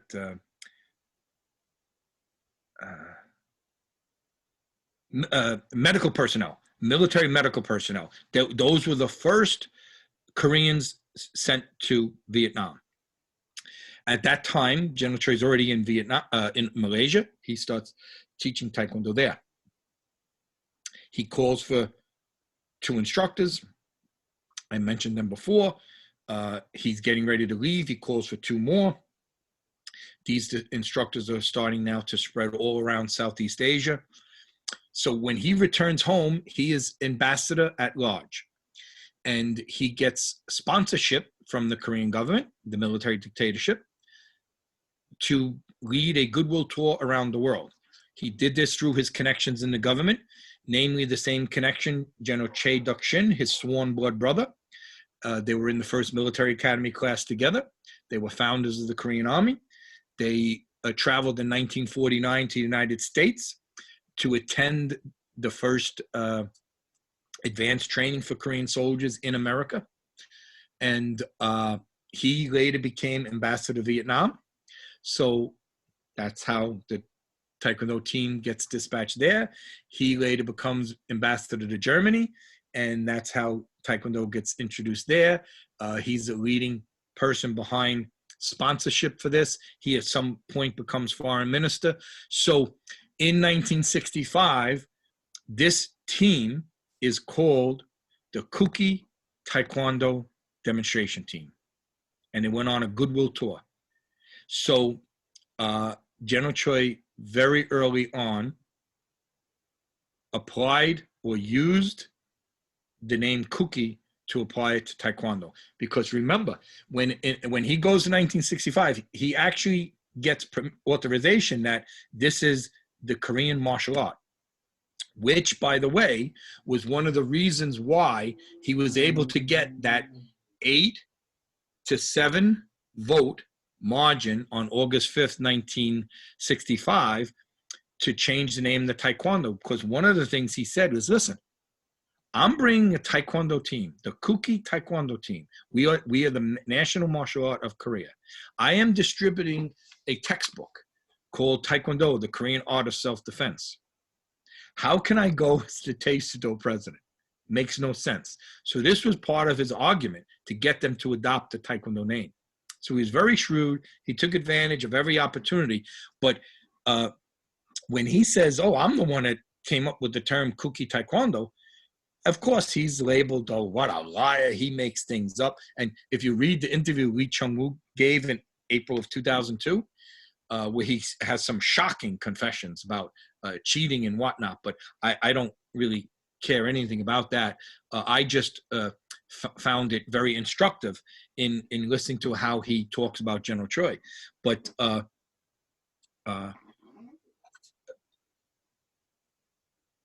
so in that interview, he says, if General Choi had the calligraphy from Syngman Rhee in 1955, why doesn't he produce it? Well, obviously, General Choi said, you can't expect me to leave on a trip to teach Taekwondo when secretly I'm escaping.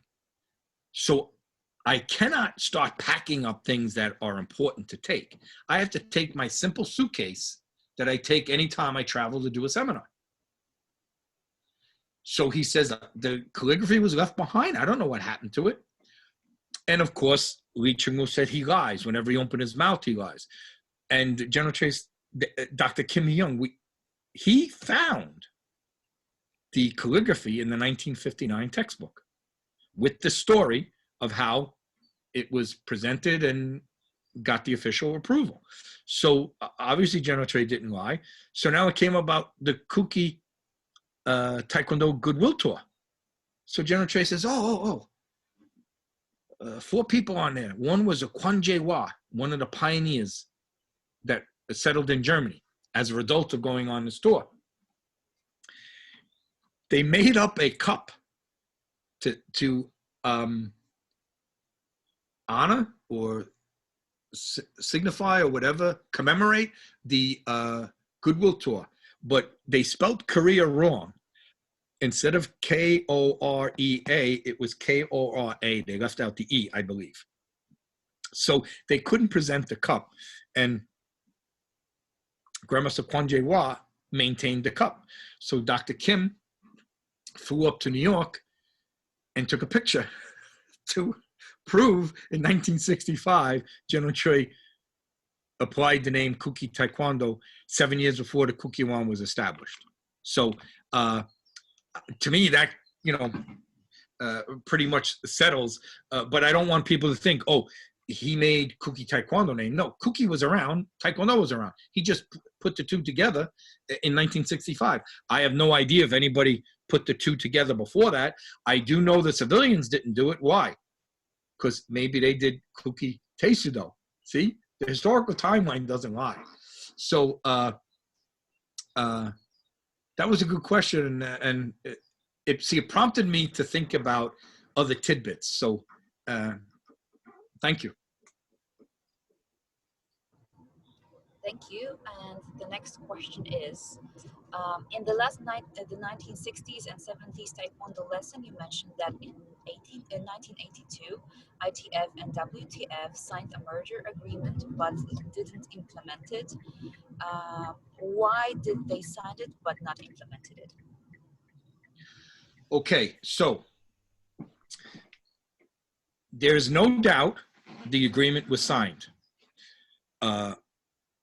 At the time, Grandmaster Kim Jung-chan, J.C. Kim, and Grandmaster C.K. Choi, Choi Chang-kyun, Grandmaster Kim was the Secretary General of ITF. And Grandmaster Choi Chang-kyun was the Chairman of Umpire Committee. They live close by to each other in British Columbia and Canada, and very good friends. They also were teaching together in Malaysia back in the late 60s. Grandmaster J.C. Kim was General Choi's right-hand man in the 60s and 70s. Park Chung-soo was also right-hand man in the 70s when General Choi came to Toronto. Kim Buk-man was General Choi's right-hand man in Malaysia. So General Choi had several right-hand men, and through a connection that Grandmaster Kim had, I believe there's a consulate, a Korean consulate in Vancouver, and through some mutual friends or a connection, they arranged a meeting with the WTF in Korea. So the two went, and they talk about when they arrived, how they were taken in like they were spies and debriefed by the KCIA and grilled and shown some things about General Choi and whatnot. And eventually they had the meeting with Dr. Kim and the WTF Secretary General at the time. They discussed several things. They came to an agreement, and they have a signed agreement. In Grandmaster C.K. Choi's books, he puts it in there, and it's quite fascinating. So now when I asked why wasn't it implemented, well, there's a lot of thinking on that. So what I said up to so far is pretty factual from a concretely. We know there was a signed agreement. We have it. Why wasn't it implemented? There are several theories. The WTF wanted to appease or assure the IOC that they are working with the ITF, because the ITF was a big pain in the neck. That although the Secretary Generals negotiated this agreement and signed it, it was not something that the membership of both organizations was going to accept. But it never was implemented. This was, I don't know if it's fair to say this. This obviously 1982 was after General Choi went to North Korea. So in 1979, Park Chung-hee was assassinated October 26th by his own KCI director. when that happened, General Choi was in Argentina. The Korean embassy spreads the news to them. They're all excited. They're going to be able to go back home to South Korea, reintroduced ITF Taekwondo there. But then another military coup happens. General Chung Do-won takes over, and they're blocked. They cannot go back. So the plan was originally, we will go to South Korea and North Korea. We will be the historic team that brings Taekwondo to the north and then reintroduces it to the south. And this is going to be great because there's no more military dictator. Military dictatorship changes. That doesn't happen. So several of the Korean masters who would have went if they went to both halves of Korea, but there was no way they could only go to North Korea. South Korea said no, North Korea said yes, so they went. So when the Korean masters who did not go to North Korea on that historic 7th ITF demonstration team in September of 1980, they then tried to make this merger happen because they saw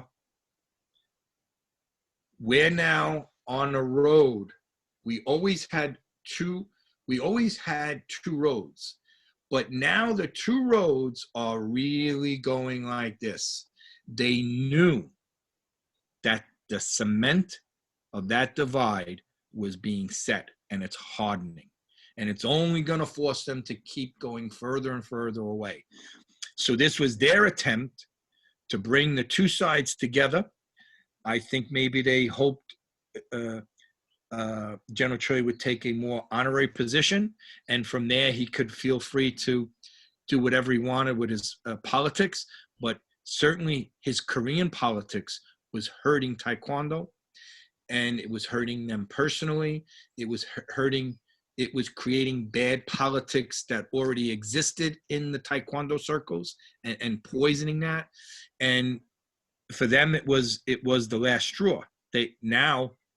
They could deal with being labeled communist sympathizers because they knew they were just doing Taekwondo. But now that General Choi, who they loved, these pioneers have broken down in uncontrollable sobbing, talking about who they looked at as their Taekwondo father. He did tremendous things for their lives when you think about it. And they helped him tremendously. Their contributions are just ignored. So it just got to the point where they couldn't do it anymore. So they did this, but it was never implemented because by then they started to really go in opposite directions. And then if you notice that group of pioneers, the last few that were still there left. And at that time, who did you have? Riki Ha, Grandmaster Ree, the only one from start to finish that never, ever left the ITF. Now, that doesn't mean he didn't butt heads with the general, because I think anybody knew the general butted heads with him, but I think that's why General Choi would refer to him as the greatest student ever of Taekwondo. Physical attributes, Superman, of course, but they all were. And, all of you are all superwomen and supermen compared to me. And I'm sure somebody here has a better twisting kick. Somebody else has better, they can throw better and fall better or fly in the air better. But Grandmaster Ree, because of his loyalty. So there was nobody left. That's when Grandmaster Seraph became Secretary General of ITF, because J.C. Kim just could not follow down that path. So I think the agreement was great, and it's wonderful to think about where we'd be today if it was implemented, but it wasn't implemented because it wasn't implemented, and I think there's a lot of reasons why. So I hope, because that's a really important question, and I hope that my answer gave it the justice that it deserves. Thank you.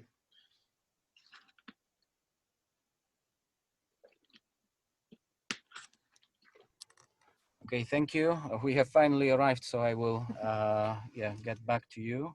Thank you so much for your patience and Oh, thank you for your help. You did excellent. No complaints at all. Thank you. Excellent. I will give you an A. Oh, that's the best news of today. Thank you. All right. Thank you. Yeah, so you made her day, actually.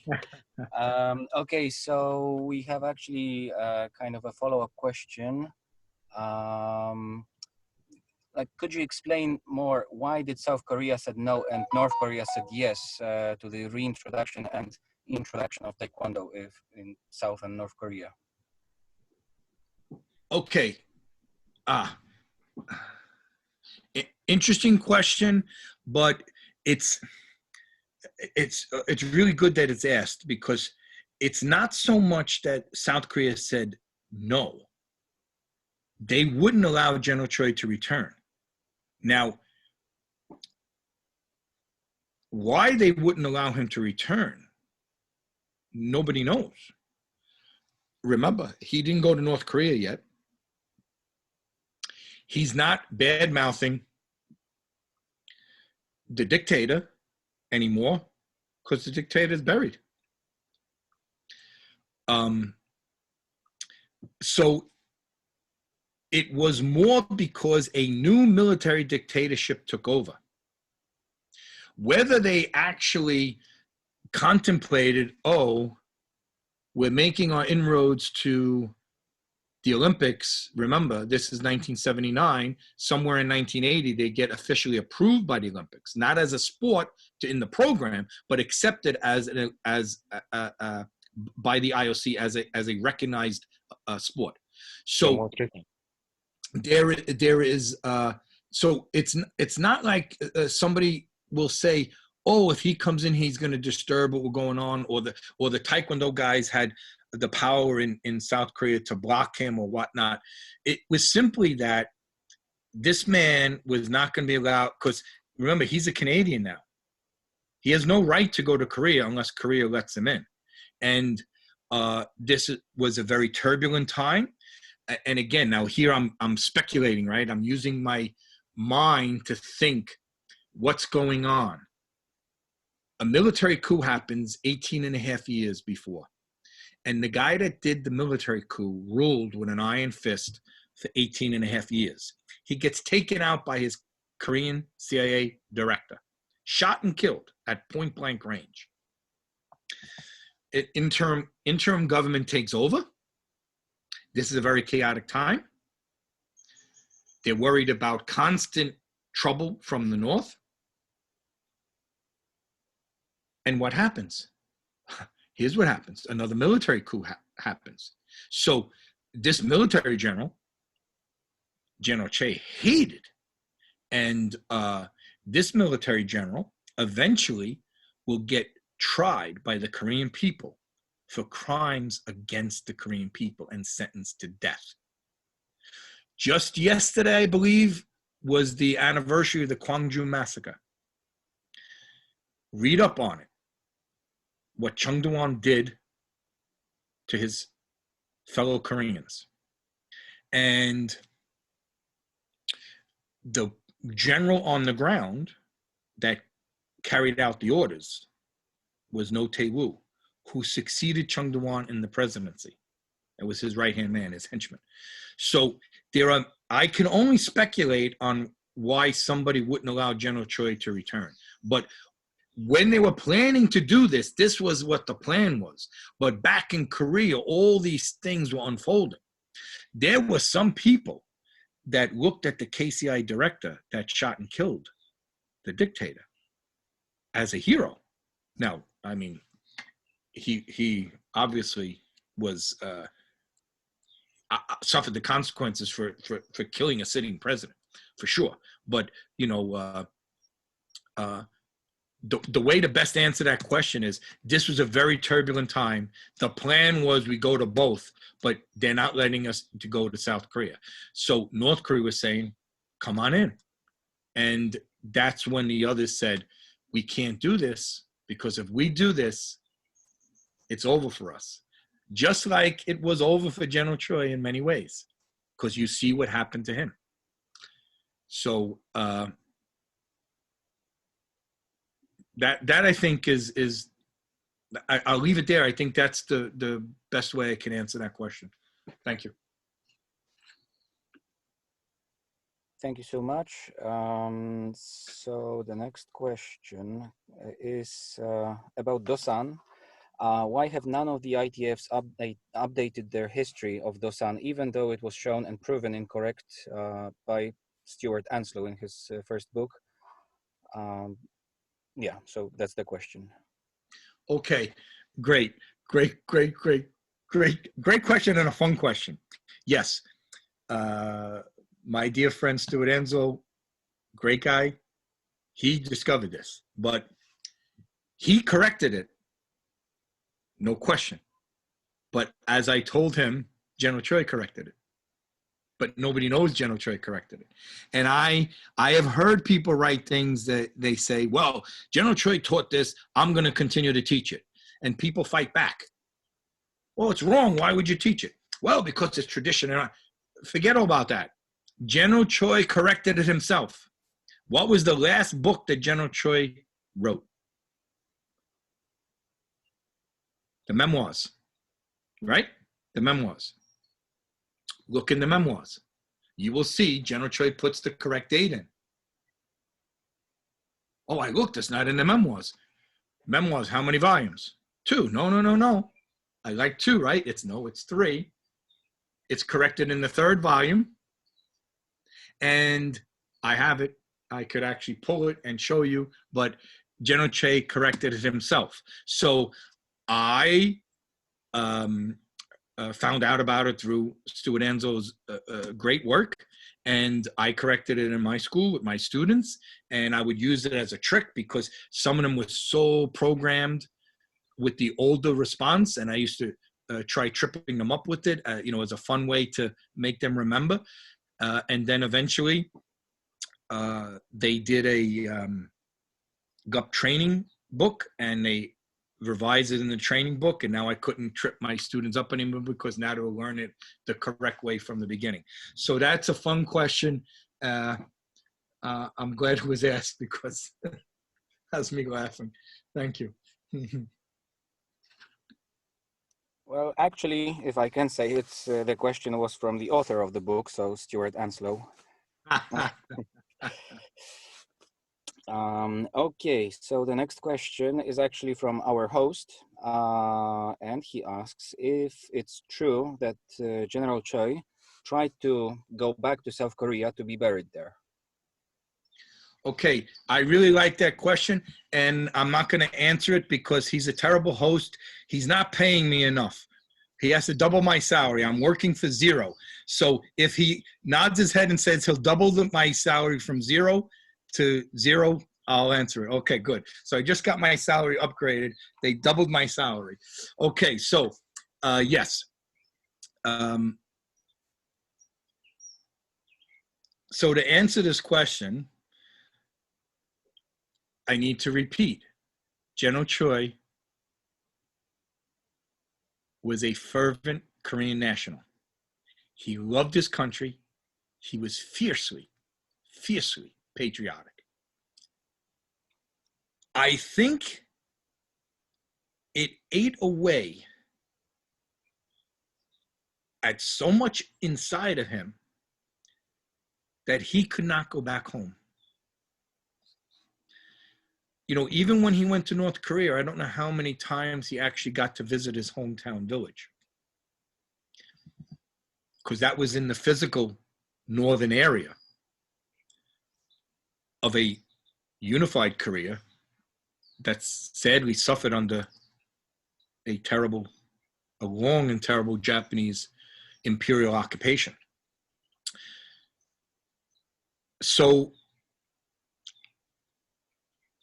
I think it hurt him tremendously to be seen as a traitor. to a country and a people that he loved. Think about this. What Korean ever promoted the image of Korea, shared their culture, and taught their history more than Chae Hung-hee? I can't think of one. There might be. I can't think of one. And I always ask people, what are some of the famous Korean names you know? And they might come up with a K-pop name. I don't know any of them, so forgive me for not giving an example. But K-pop is not promoting Korean culture. Ban Ki-moon, I met him a couple times. I actually met him at the UN with the late Grandmaster Jun Rhee, what we call the father of Taekwondo in the United States. And I met him in the Winter Olympics when the North Korean team came and performed there. Fascinating man, known all around the world. Why they know him around the world? He was the Secretary General of the United Nations. So you can rest assured, by virtue of being in that position, he was not promoting Korea. So you can know the names of people that have been in charge in North Korea because they're in the news a lot when a nuclear test is done or a rocket is launched, or some of the things in pop culture that surface on the internet. But those names are not known for promoting Korea. Chae Hung-hee did more during his lifetime to promote the image of Korea, to teach us what Korea was, its long, proud history. Look at, I am sure that when, by default, ITF people, when they go shake their hands, they put the two hands there, right? It's not an ITF thing, that's a Korean thing, right? We have been indoctrinated with such wonderful things from this man. And he loved his country. And I think it tore him apart that people viewed his criticism of a dictatorship to be anti-Korean, because he never was. And in one interview, he said he guessed he'd be buried in Canada because that was his adopted homeland. And he didn't think it'd be possible to be buried back in Korea. But when he had his terminal illness, Grandmaster Jung Woo-jin, Taekwondo Times, one of my mentors, one of the most wonderful men I've ever been blessed, truly blessed to have in my life. The last person General Chae promoted to 9th degree, one of only 7. He said he wanted to be buried back in Korea. So they wrote a letter, and I have a copy of it, and I have a copy of the response. They did newspaper advertisements. They made a plea, a dying man's plea, to be buried back in South Korea in a military ceremony, military cemetery, because he was a founding member of the Korean Army. I mean, the man rose to the level of 2-star Major General.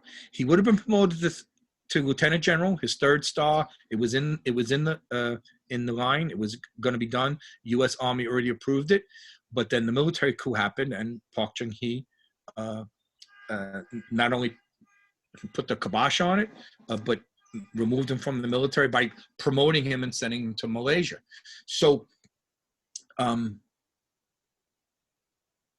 we don't know, but Grandmaster Jung is convinced that it was Dr. Kim Won-young, who at that time was also a member of parliament and still very connected and powerful, played a part in having that dying request turned down. And we have the actual denial with the appropriate minister stamp. But North Korea again said yes. And they gave him a state funeral, and they buried him in a martyrs cemetery for patriots, specifically patriots that resisted during the Japanese occupation. And I would add that General Che's involvement in the plot to overthrow locally the colonial establishment is well documented on both sides of the divide in North Korea and South Korea. So it has happened. There's no question that it's happened. So he's buried in a cemetery there. I visited his gravesite several times. You know, each time I go there, and so I think for him, while they turned him down, I think that he rests in peace because he knows his body is encased in Korean soil. And one of the things in 2006, I went to China and North Korea with Dr. Kim Hee-young, and his wife accompanied us on that trip. There was several of us there, something that Taekwondo Times set up, and she was from Kaesong. And for those of you, again, know Korean history, Kaesong was in South Korea prior to the Korean War. And after the Korean War, the new line, the dividing line was now newly drawn. So Kaesong, this ancient capital of Korea, now became part of the North. Because No Bin-jik founded the Songgukwan in Kaesong, but that's when it was in the South. And it's not that far north of Seoul. So when we visited Kaesong, and Mrs. Kim took some dirt from Kaesong. That's where she lived as a girl, a young girl. And then they obviously fled south when all the madness happened. And so I noticed, and I said, "Excuse me, ma'am, why did you take the dirt?" And she said, "When we leave here and go back to China, I'm heading to South Korea." She was going to go to her parents' burial site in the cemetery in South Korea, and she wanted to add that dirt, that soil, to their grave. And I understood something from that gesture, that General Choi is buried in Korean dirt. He never saw Korea as a divided country. He saw Korea as one. So to him, Korean dirt is Korean dirt. So I think that's why he accepted being buried there. And I don't know if this is a crazy idea, but I would think that, I don't know if I'll see it in my lifetime. I pray, I do pray. I actually pray for this. I pray for a peaceful reunification of Korea. And I hope that somebody sees fit to reintern his body in what was the DMZ. I think that would be the most fitting tribute to one of the greatest Korean nationals of his time. So that's a great question. I'm sorry I get a little bit choked up, but I wish more people would understand the great gift of this man's life. Thank you. Thank you so much. We have the next question. Could you tell something about the special training schedule of Grandmaster Park Jun-tae to train and generate instructors faster? Yes, okay, good. Non-emotional topic, yeah. Thank you. Okay, perfect time. So yes, February 1981, for 7 months until September 1981, the late great Grandmaster Park Jun-tae, we used to call him the People's Master, and anybody who knew him would know that's a fitting title for him. he sacrificed a tremendous amount to actually move to North Korea for 7 months to teach this first course of instructors. So the course, as I understand it, was made up of martial artists that have some experience, but they were all talented. Maybe not all of them were martial artists. I know a member of the second class was not a martial artist. Obviously very talented. Being selected also, I would imagine, it just makes sense to me that you would have to be, how would you say, in good standing with the ruling Communist Party. So, and I don't know if people know this, but Grandmaster Park went not by himself. He went with his entire family, including his wife and children, including a brand new baby, an infant, Christopher. He was just born, maybe months before. I mean, he was newborn, a baby. So they lived there for 7 months, and Mrs. Park told me they were treated like royalty. There was one particular story that was so sweet. They were going to do something outdoors, some training, and then a picnic or barbecue or something.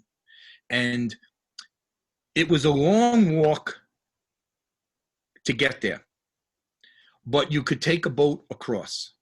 But if I remember the story right, Mrs. Park was nervous about bringing the baby in the boat.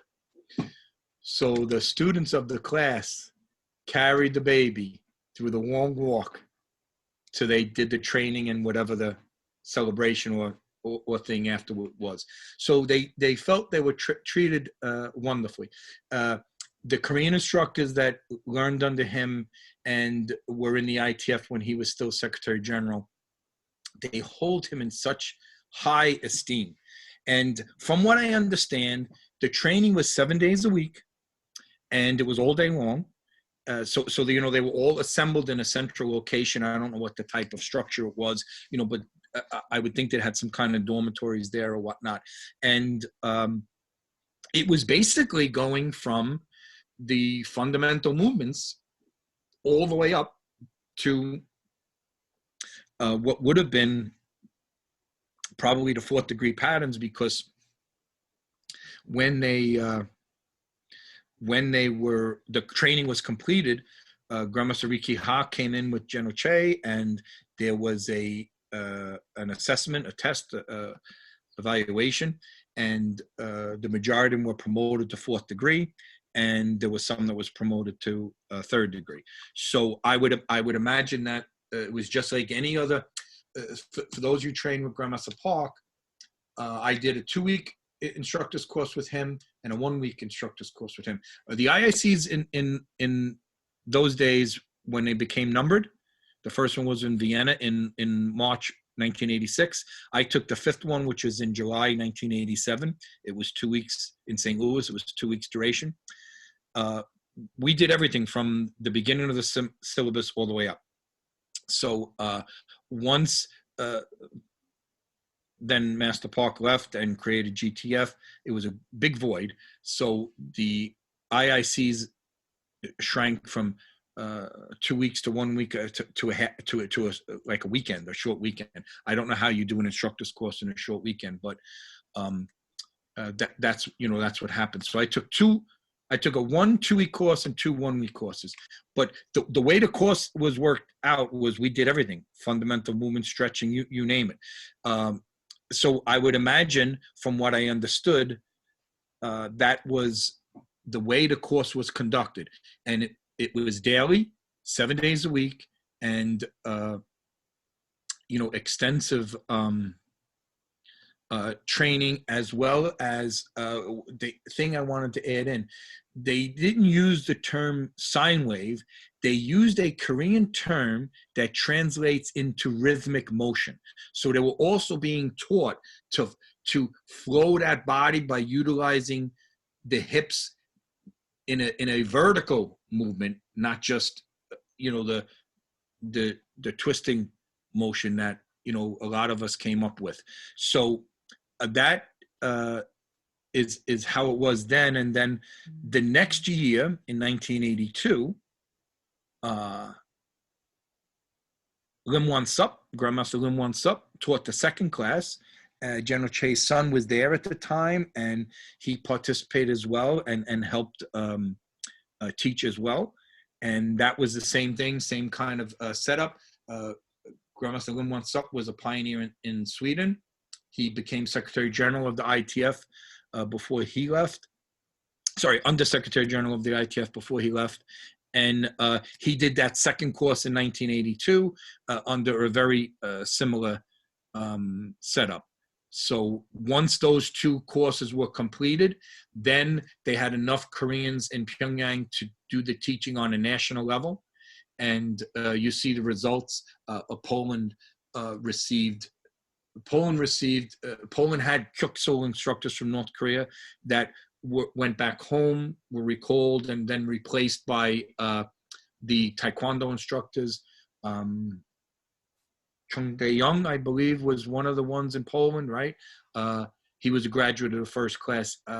So obviously you see in the standard today in some of the places in Eastern Europe, how high the standard is. I think that's a reflection of the influence of the late Grandmaster Park, for sure. Yes. Good question. Thank you. Thank you. We have a question about the last session. Can you talk about what the meeting with the Yonsei Uni professor you met, Dr. Young-Soo Lee, with Dr. Johnson concerning the possibility of connecting North Korean and South Korean academics? What are you doing on this front, connecting the two Koreas and international academics for the promotion of Taekwondo? Okay, difficult question. Difficult question because it's not easy because of the political situation. And right now the political climate is not favorable to exchanges. When the climate is favorable, the opportunities are, I don't want to say limitless, but for us, from our perspective, because Taekwondo is so favorably looked upon by both halves of Korea, and since both Taekwondos are different, that's actually a plus because there is the natural curiosity of both sides, and it creates these avenues of opportunity to discuss the differences and seek common ground. And if you know anything about the Korean Peninsula and the political situation and the climate, there is not much that the two Koreas can engage upon that is of such a soft nature. So we call it soft diplomacy. We call it Taekwondo diplomacy. So with a change in the political climate and the situation would to allow it, there are several things. So for instance, An Chung-gun, right? Lieutenant General An Chung-gun, a really fiercely patriotic Korean, assassinated Hirobumi Ito in 1909. Hirobumi Ito was the first resident Korea. They call now Governor General, Resident General. He is someone that is held in high esteem by both halves of Korea.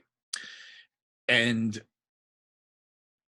it is something that both Koreas share in not only their admiration, but their anger or disappointment towards Japan, because when Japan executed him in 1910, Wusheng prison, they never, ever divulged to this day. Now this is 110 years now, have never divulged the whereabouts of his remains.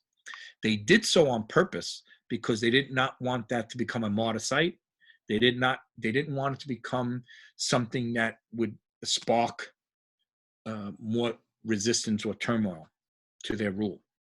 So one of the projects that I have been approached about was since Westerners have learned so much about Taekwondo history from the patterns, and we have a pattern Chungun, wouldn't this be a great vehicle for professors in the South that are studying about An Chungun to network with their counterparts in the North? Now that doesn't have any direct connection to Taekwondo, right? That's greater Korean history. And that is something that will give both sides a joint project to work for with the common enemy being Japan. But wouldn't it be great if the Taekwondo diplomacy can make that happen?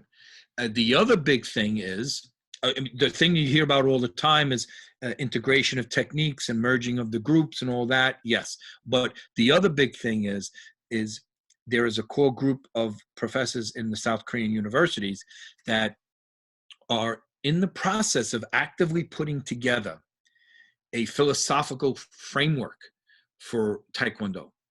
And they would love to have this project to work on with their counterparts in the North. And I think that would be awesome.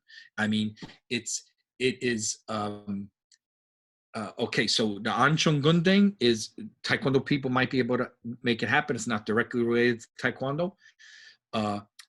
The merger and the sports rules and all these kind of things is directly related to Taekwondo, but has all this animosity. The philosophical part of the two sides networking and cooperating in creating a more robust body of knowledge to assign to Taekwondo philosophy.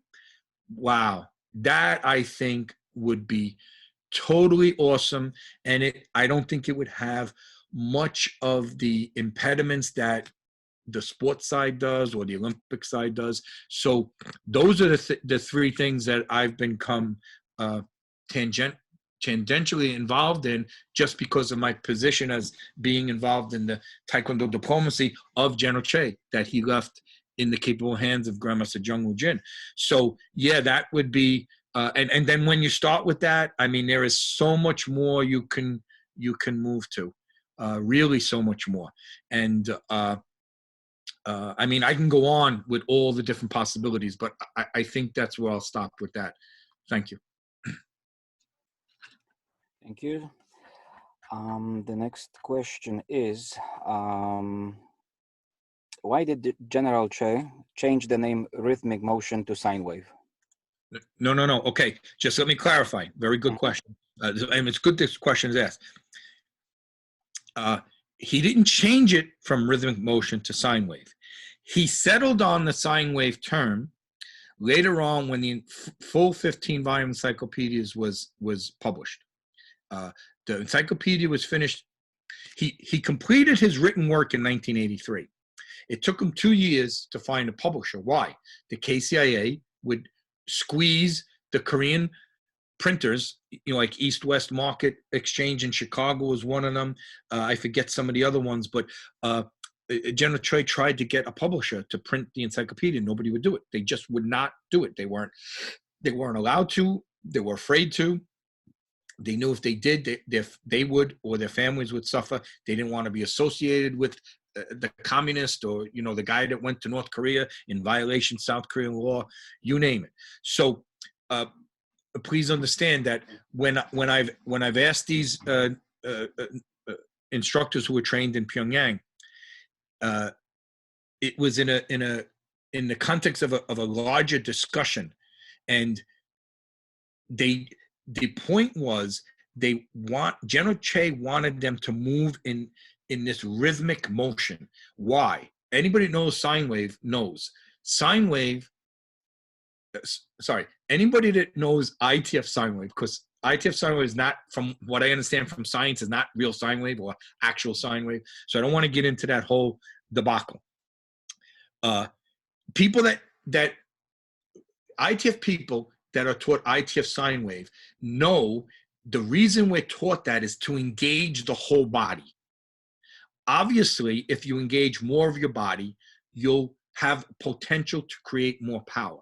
And if you move your body in a smooth, flowing, accelerating motion, speeding up, you know you're going to create more force when you hit your target. So it's a way of increasing our mass, and by using the accelerating properties of the mass to generate more power or more force. So it probably, and I'm not a scientist, so it probably would have been better to use a term other than sine wave. So my point was, when they were taught, the term sine wave was not being utilized or promoted yet. But the teaching was, engage your body in this full flowing motion, just in a rhythmic way. So that's how they described it in Korean. And I have the term written. I have the term written in English, but I have it written in the Korean Hangul, and it's somewhere in my notes, and my notes are all over the place. So, I'm very much a scatterbrain. So yeah, please be careful. It didn't change from rhythmic motion to sine wave. Anybody that follows the progression of General Trey's teaching, in the beginning we had motion. Just you did it right. What we would call regular motion. It wasn't called regular motion because it was just moving. And then you had he had you move fast, and he had you move slow. So that was it. There was regular motion, fast and slow. Later on, he came up with the term continuous motion. He then came up with the connecting motion, and people have added in natural motion. It's not really, a technical motion. There are 3 motions that we use for Hosenstuhl: attacking motion, braking motion, releasing motion. But General Trey also liked the idea that his super karate, right, his Taekwondo that was better than karate, had this seal of approval, or this scientific wrapper on it.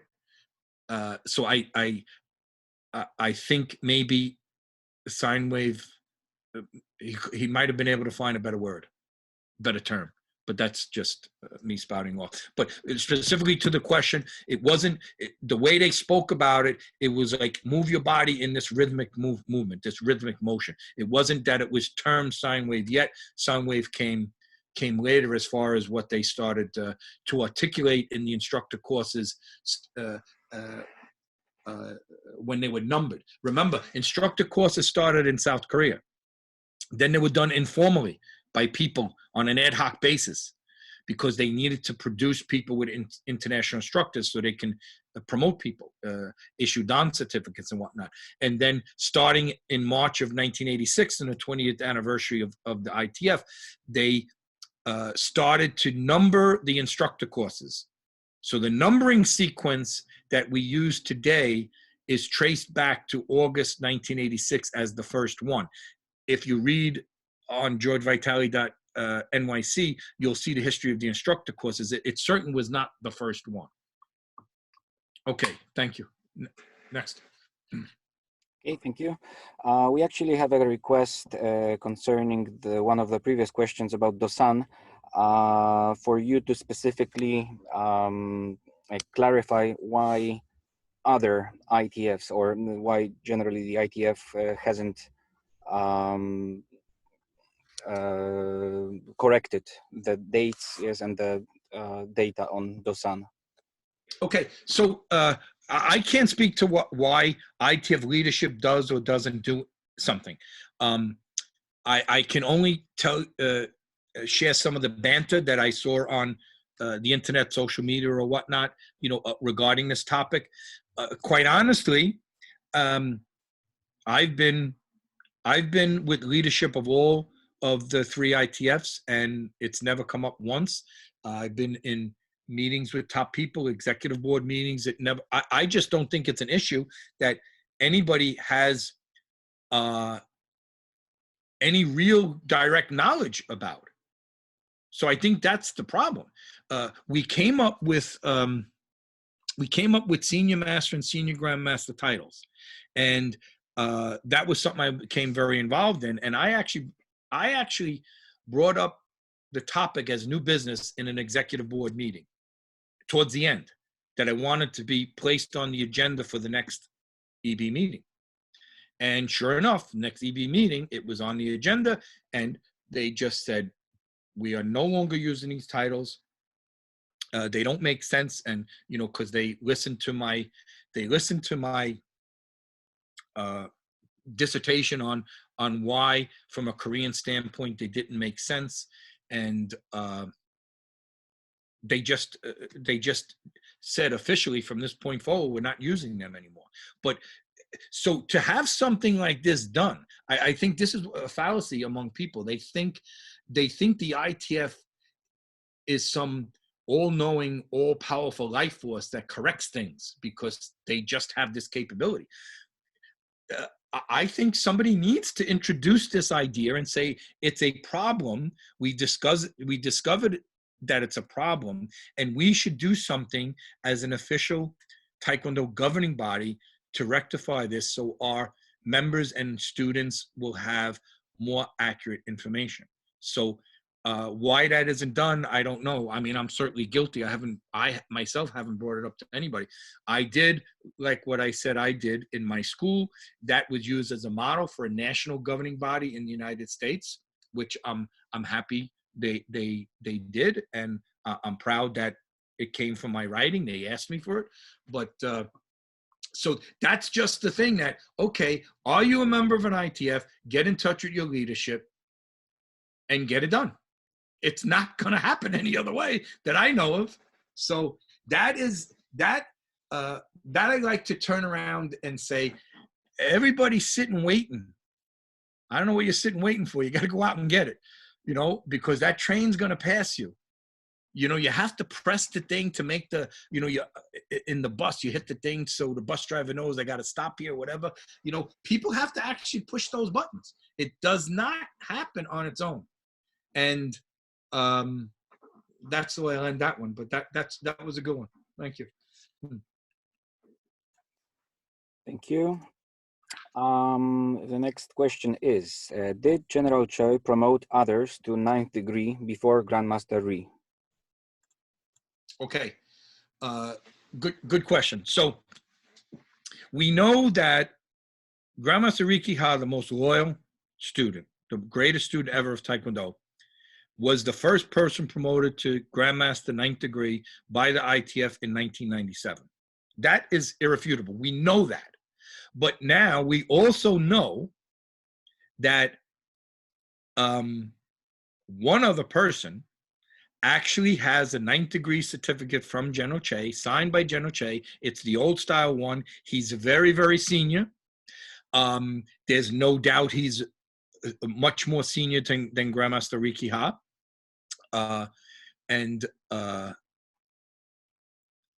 I heard his students say this, and I said, okay, you know, maybe this is, you know, another urban legend, an internet myth, and, you know, and I understand how these things happen. We revere our instructors. My Taekwondo master was a second father to me, and I would ask him all kinds of things, and he would tell me. I never thought he was mistaken. He's the master. And I certainly didn't know anything to push back and say, well, what about this? So, you know, when I get together with my my teacher today, he's amazed at, you know, what I've done. He's so proud of me. But, and I ask him all the time about things, you know, from the old days and whatnot. But I thought incorrectly, somebody just said this because for whatever reason, they wanted to say it. You can apply those reasons as you see fit. But when I saw the digital images of it, there is no doubt in my mind that this pioneer, who was a 7th degree, he was a 7th degree in 1969 in Malaysia, has a 9th degree certificate from General Choi. There is no doubt. The numbering system was different. He was an American at the time. And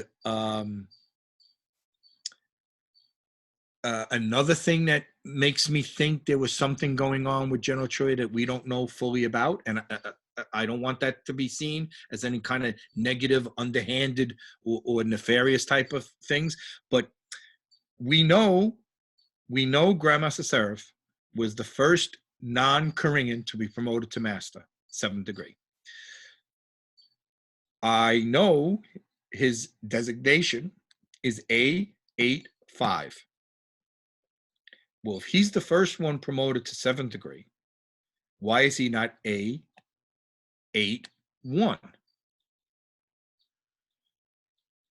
Easy answer. There are 4 people promoted before him. Who are these 4 people? Who are these 4 Americans promoted before him? Because his certificate number is A85. That's guaranteed.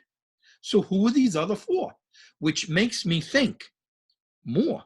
It makes me think some more. It makes me think deeper. It makes me think again. So I'm only thinking.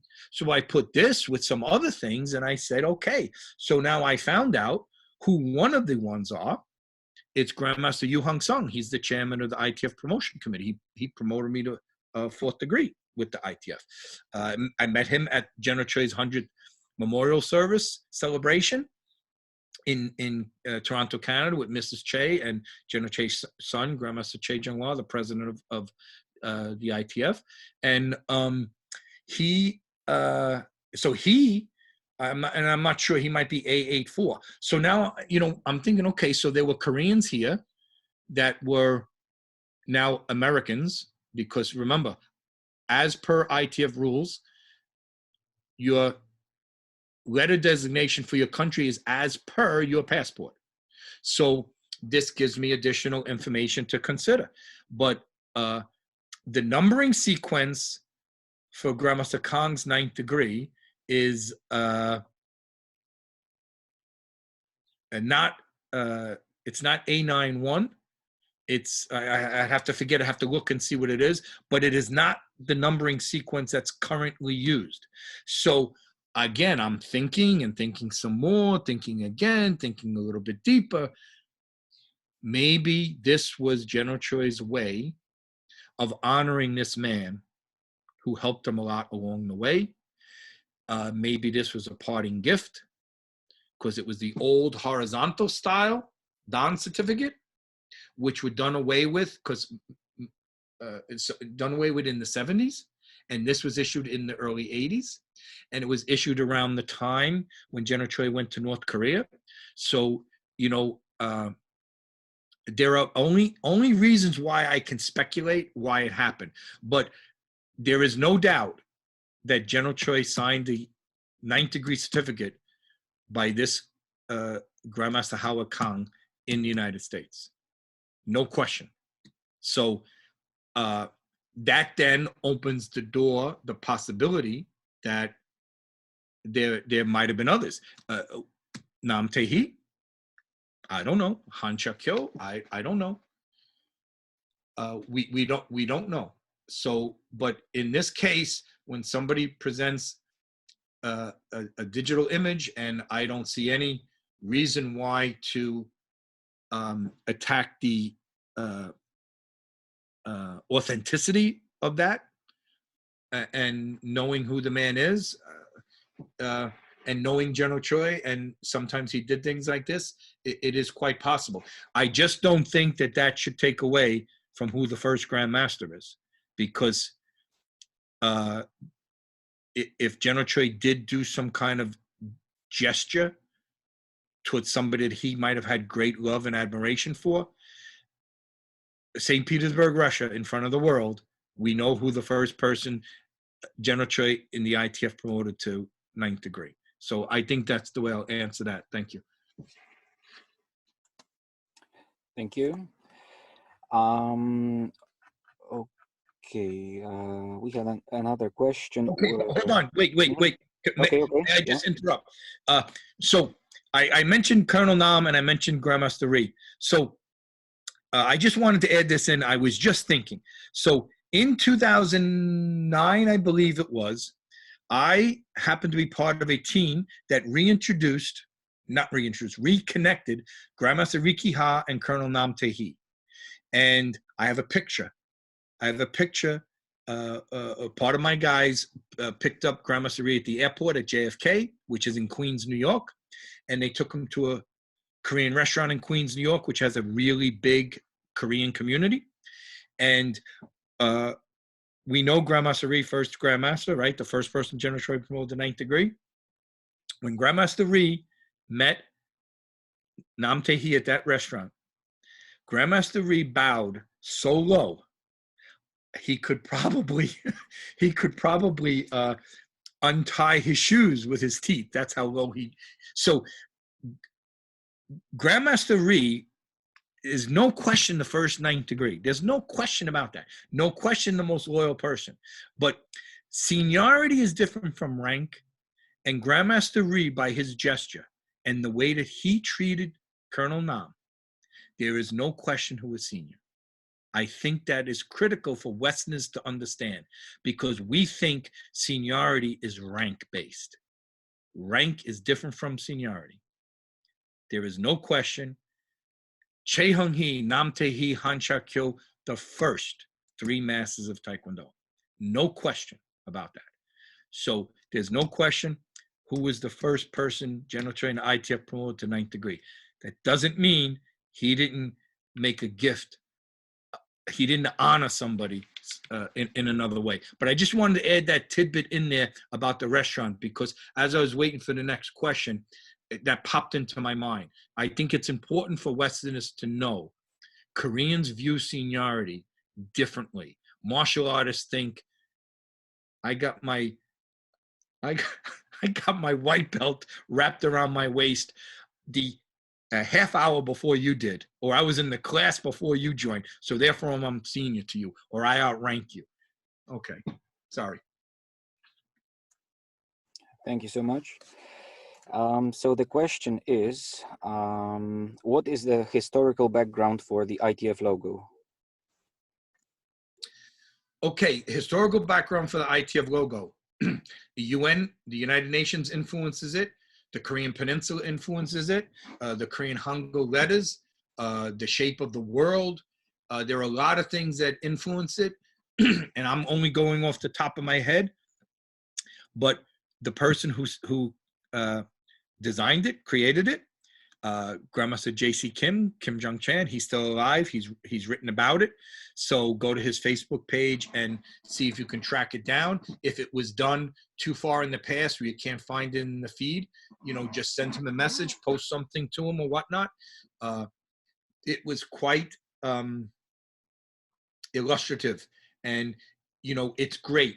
It's great when you get people that actually did it to explain, the thought process behind it and what it symbolizes. So that would be that.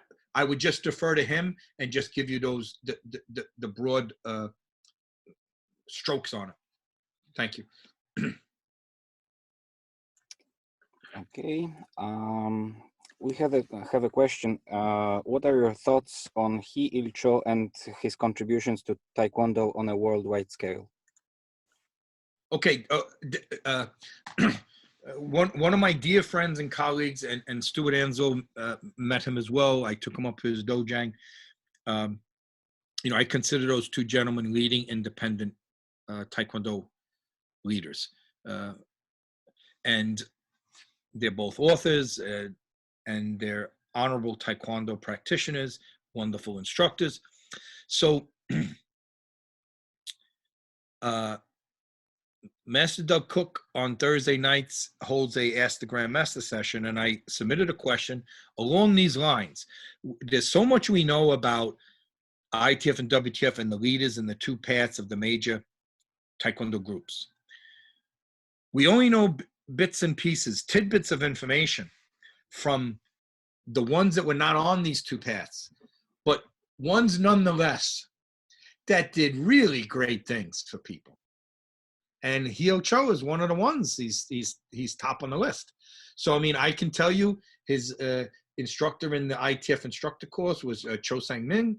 I can tell you, as I did before, he was obviously did well enough to graduate and get a teaching assignment in India, went to Europe, and settled in the United States in Rhode Island.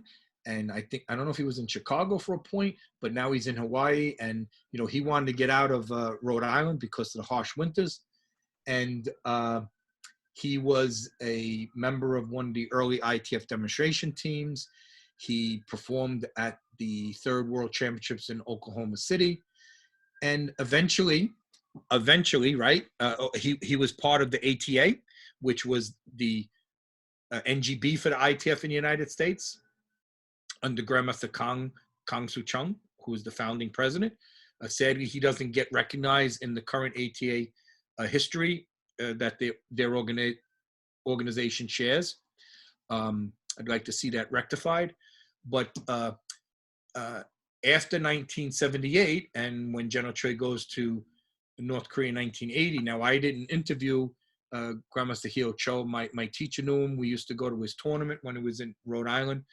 But I didn't ask him, I didn't interview him, so I didn't have the opportunity to ask him if he was approached by General Choi to go to North Korea. And I'm sure he was, I'm sure. Because I remember the other Korean masters, the pioneers, these really iconic grandmasters, would recount the conversations that they would have with General Choi, saying, there's no way I can do this, no way I can do this.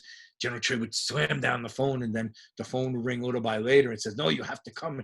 But General Choi told you, I can't, So this went on. So I'm sure that he was asked.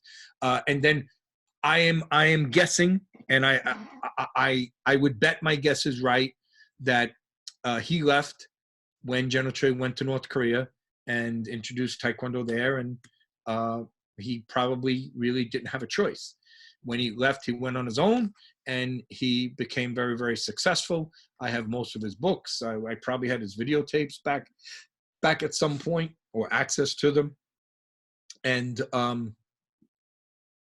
it would be great if somebody, Stuart Anzo, Doug Cook, you're listening, send the message around. It would be great if somebody grabbed people like Hyo Cho, Richard Chun, Jun Rhee, and others around. I'm being very U.S. centered because I'm talking about people that came to the United States, and we do have some accounts.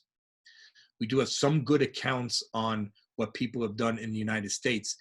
And I say we have good accounts because, being an American, I have more readily access those resources. So I am sure that in countries all around the world, there are people who know about the pioneers that went there and taught there.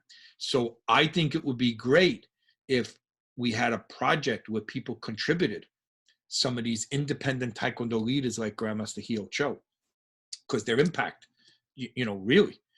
In one of my earlier lectures, and I was remiss today, so I'm going to do it now. Grandmaster Wang Ki, there's no doubt in my mind, is the greatest Korean martial artist of his lifetime, right behind General Choi. And why do I say that? Look at the books he wrote. The books he wrote. I mean, this is just I put that up before, but he wrote a book in 1948, Wasudo. Nobody even heard of General Choi in the martial arts scene at that point. He wrote a book, Tangsudo, in 1958. That's before General Choi's 1959 book. He's had world championships and seminars all around the world. He truly has a worldwide following. So I put him right behind General Choi. I hold him in very high esteem. Now, he's not Taekwondo, but I said Korean martial artist. He had nothing to do with Taekwondo, and I guess we can make the argument that he got in the way of Taekwondo. Like they make the argument General Choi got in the way of WTF Taekwondo. Yeah, yes. So we really need to have a project done like this. And if anybody was interested in doing it, the place to start is Dr. Kim Hee-young's book, History of Taekwondo. I spoke earlier in one of the lectures about Taekwondo. It is 900 pages of raw data. Raw data. What do I mean by raw data? There is a whole section in there where he compiled from newspaper clippings and reports he was getting and interviews he conducted of what pioneers went where and did what. That's a great place to start. But, you know, we have the ATA here in the United States, which is a gigantic independent Taekwondo organization. Grandmaster Sun Duck Sun came to the United States, established the World Taekwondo Association. We have Grandmaster Kim Bok Man, was a pivotal figure in development of military Taekwondo and then the ITF. And he went on his own, created his own martial art. Grandmaster Choi Kwang-jo, ITF chief instructor, and then went out and made his own martial art. So, you know, we can do a project like this, and I think it would be very, very useful, very helpful for future generations, and it would be a wonderful way to say thank you to these pioneering grandmasters that impacted. You know, my life is made immensely better by my connection to Taekwondo. You know, I say all the time, my parents, my religious upbringing, my academic education, and my Taekwondo training and involvement. That's made me who I am today. So I really wish that a project like this is undertaken, and I'd be glad to help with it. And like I said, a good starting point is right in that book. I know in the UK, Grandmaster David Oliver broke from the ITF, and look what he did with the TAGB. You know, and that's just two examples, ATA and TAGB. There are examples like this all around the world, without a doubt. So, you know, who was the pioneer of Taekwondo and Oceania for the ITF? Grandmaster Yoon. He made his own group after he left the ITF. We know what Grandmaster Park did when he created GTF. So the list goes on. And I'm just talking about some prominent people I know from the ITF side. You know, what Ki-Won Kim did in the United States, and S. Henry Cho, Sihak, and Dr. Richard Chun, and countless others. It's really heartwarming, and these stories should be told. So that's a void. It's a void that needs to be filled, and I'm challenging you. Please help fill that void. It would be a noble cause. Thank you.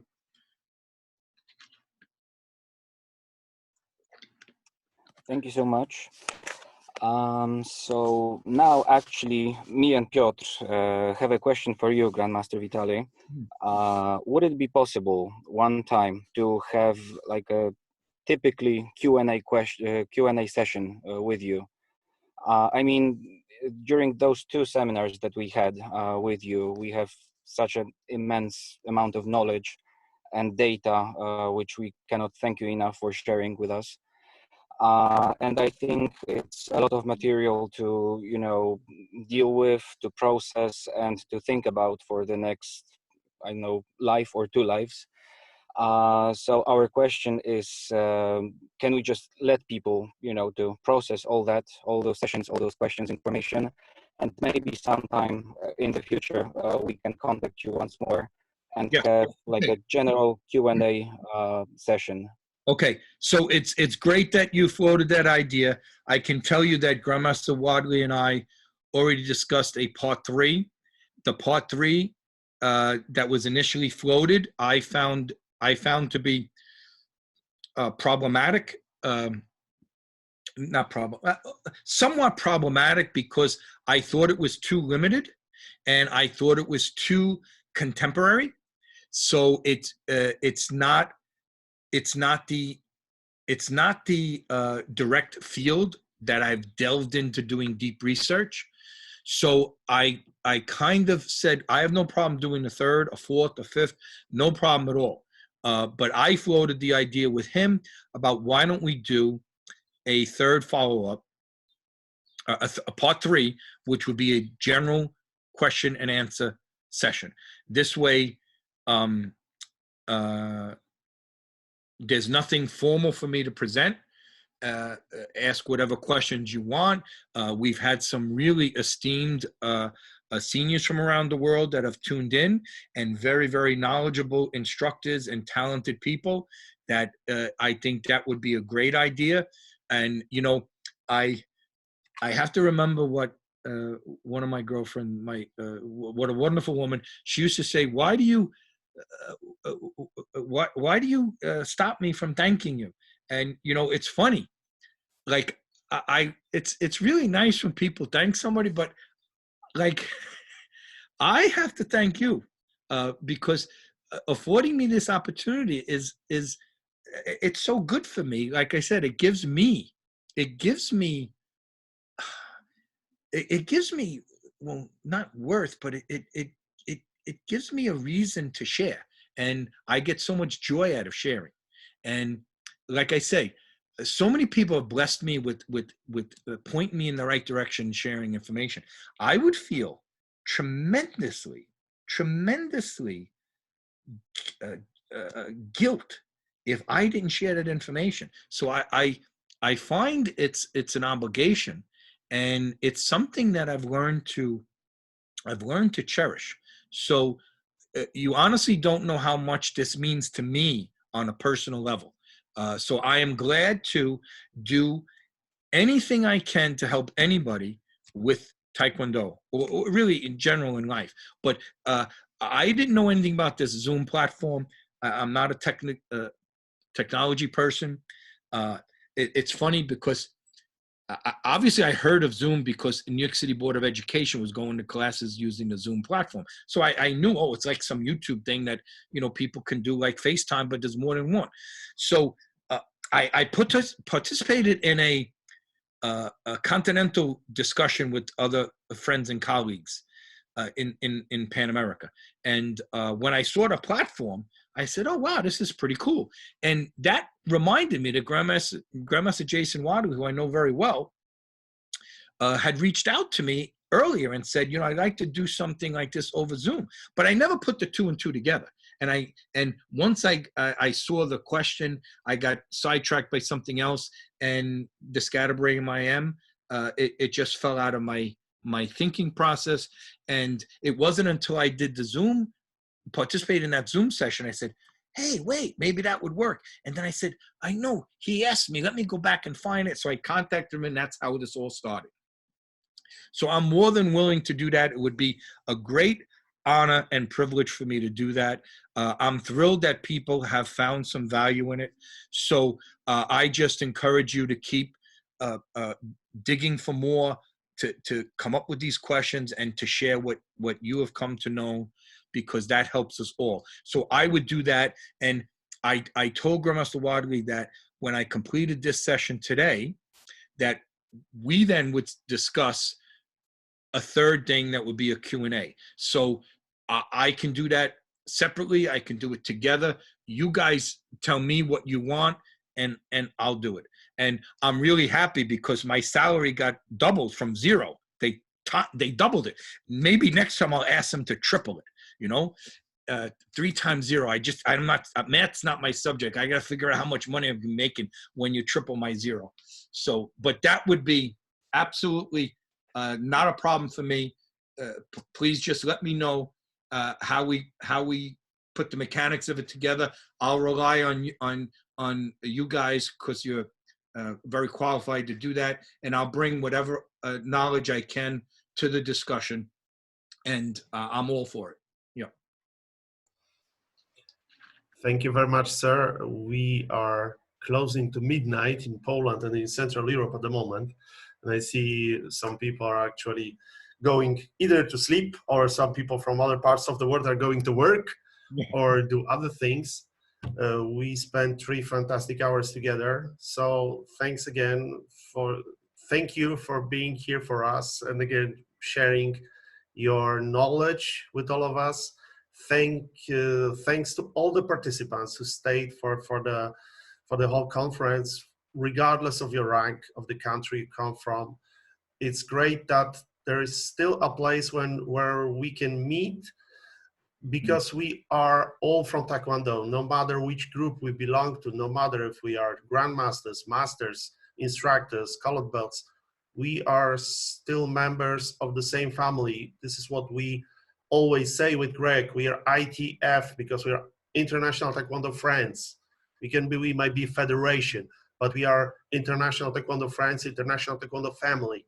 And this is even more important for us. So thank you, Grandmaster Vitale. Thank you to all the participants. I will try to put the recording of the conference online as soon as possible. If you have any questions, if you need anything from us, from me, from Greg, just you know where to find us. And Grandmaster Vitale also is available on Facebook, and you can also ask questions. I know he always says this, that he's open for contacts. That was again a fantastic meeting for me. I hope you liked it. Thanks again, Grandmaster Vitale. Thank you, Greg and Anna, for supporting. And have a good night, day, evening, morning, wherever you are. Stay safe and see you soon. Thank you very much. Take one. I would also like to thank everybody. I am well aware that some questions are still unanswered, but don't worry, I have the record of all of them. So when we have the Q&A session, we will go back to them. If you forgot your question, you can simply contact me and I will tell you what your question was. So it's not gone. We will just have to wait a little bit longer for the answer, but don't worry. We're still working on everything together, so hopefully very, very soon we will have that Q&A session, and once again we will meet and have a fantastic lecture from Grandmaster Vitale. Once again, thank you so much. Thank you, Master Vitale. Thank you, thank you, thank you, everybody. Thank you very much, Grandmaster. Thank you. Thank you very much, Grandmaster.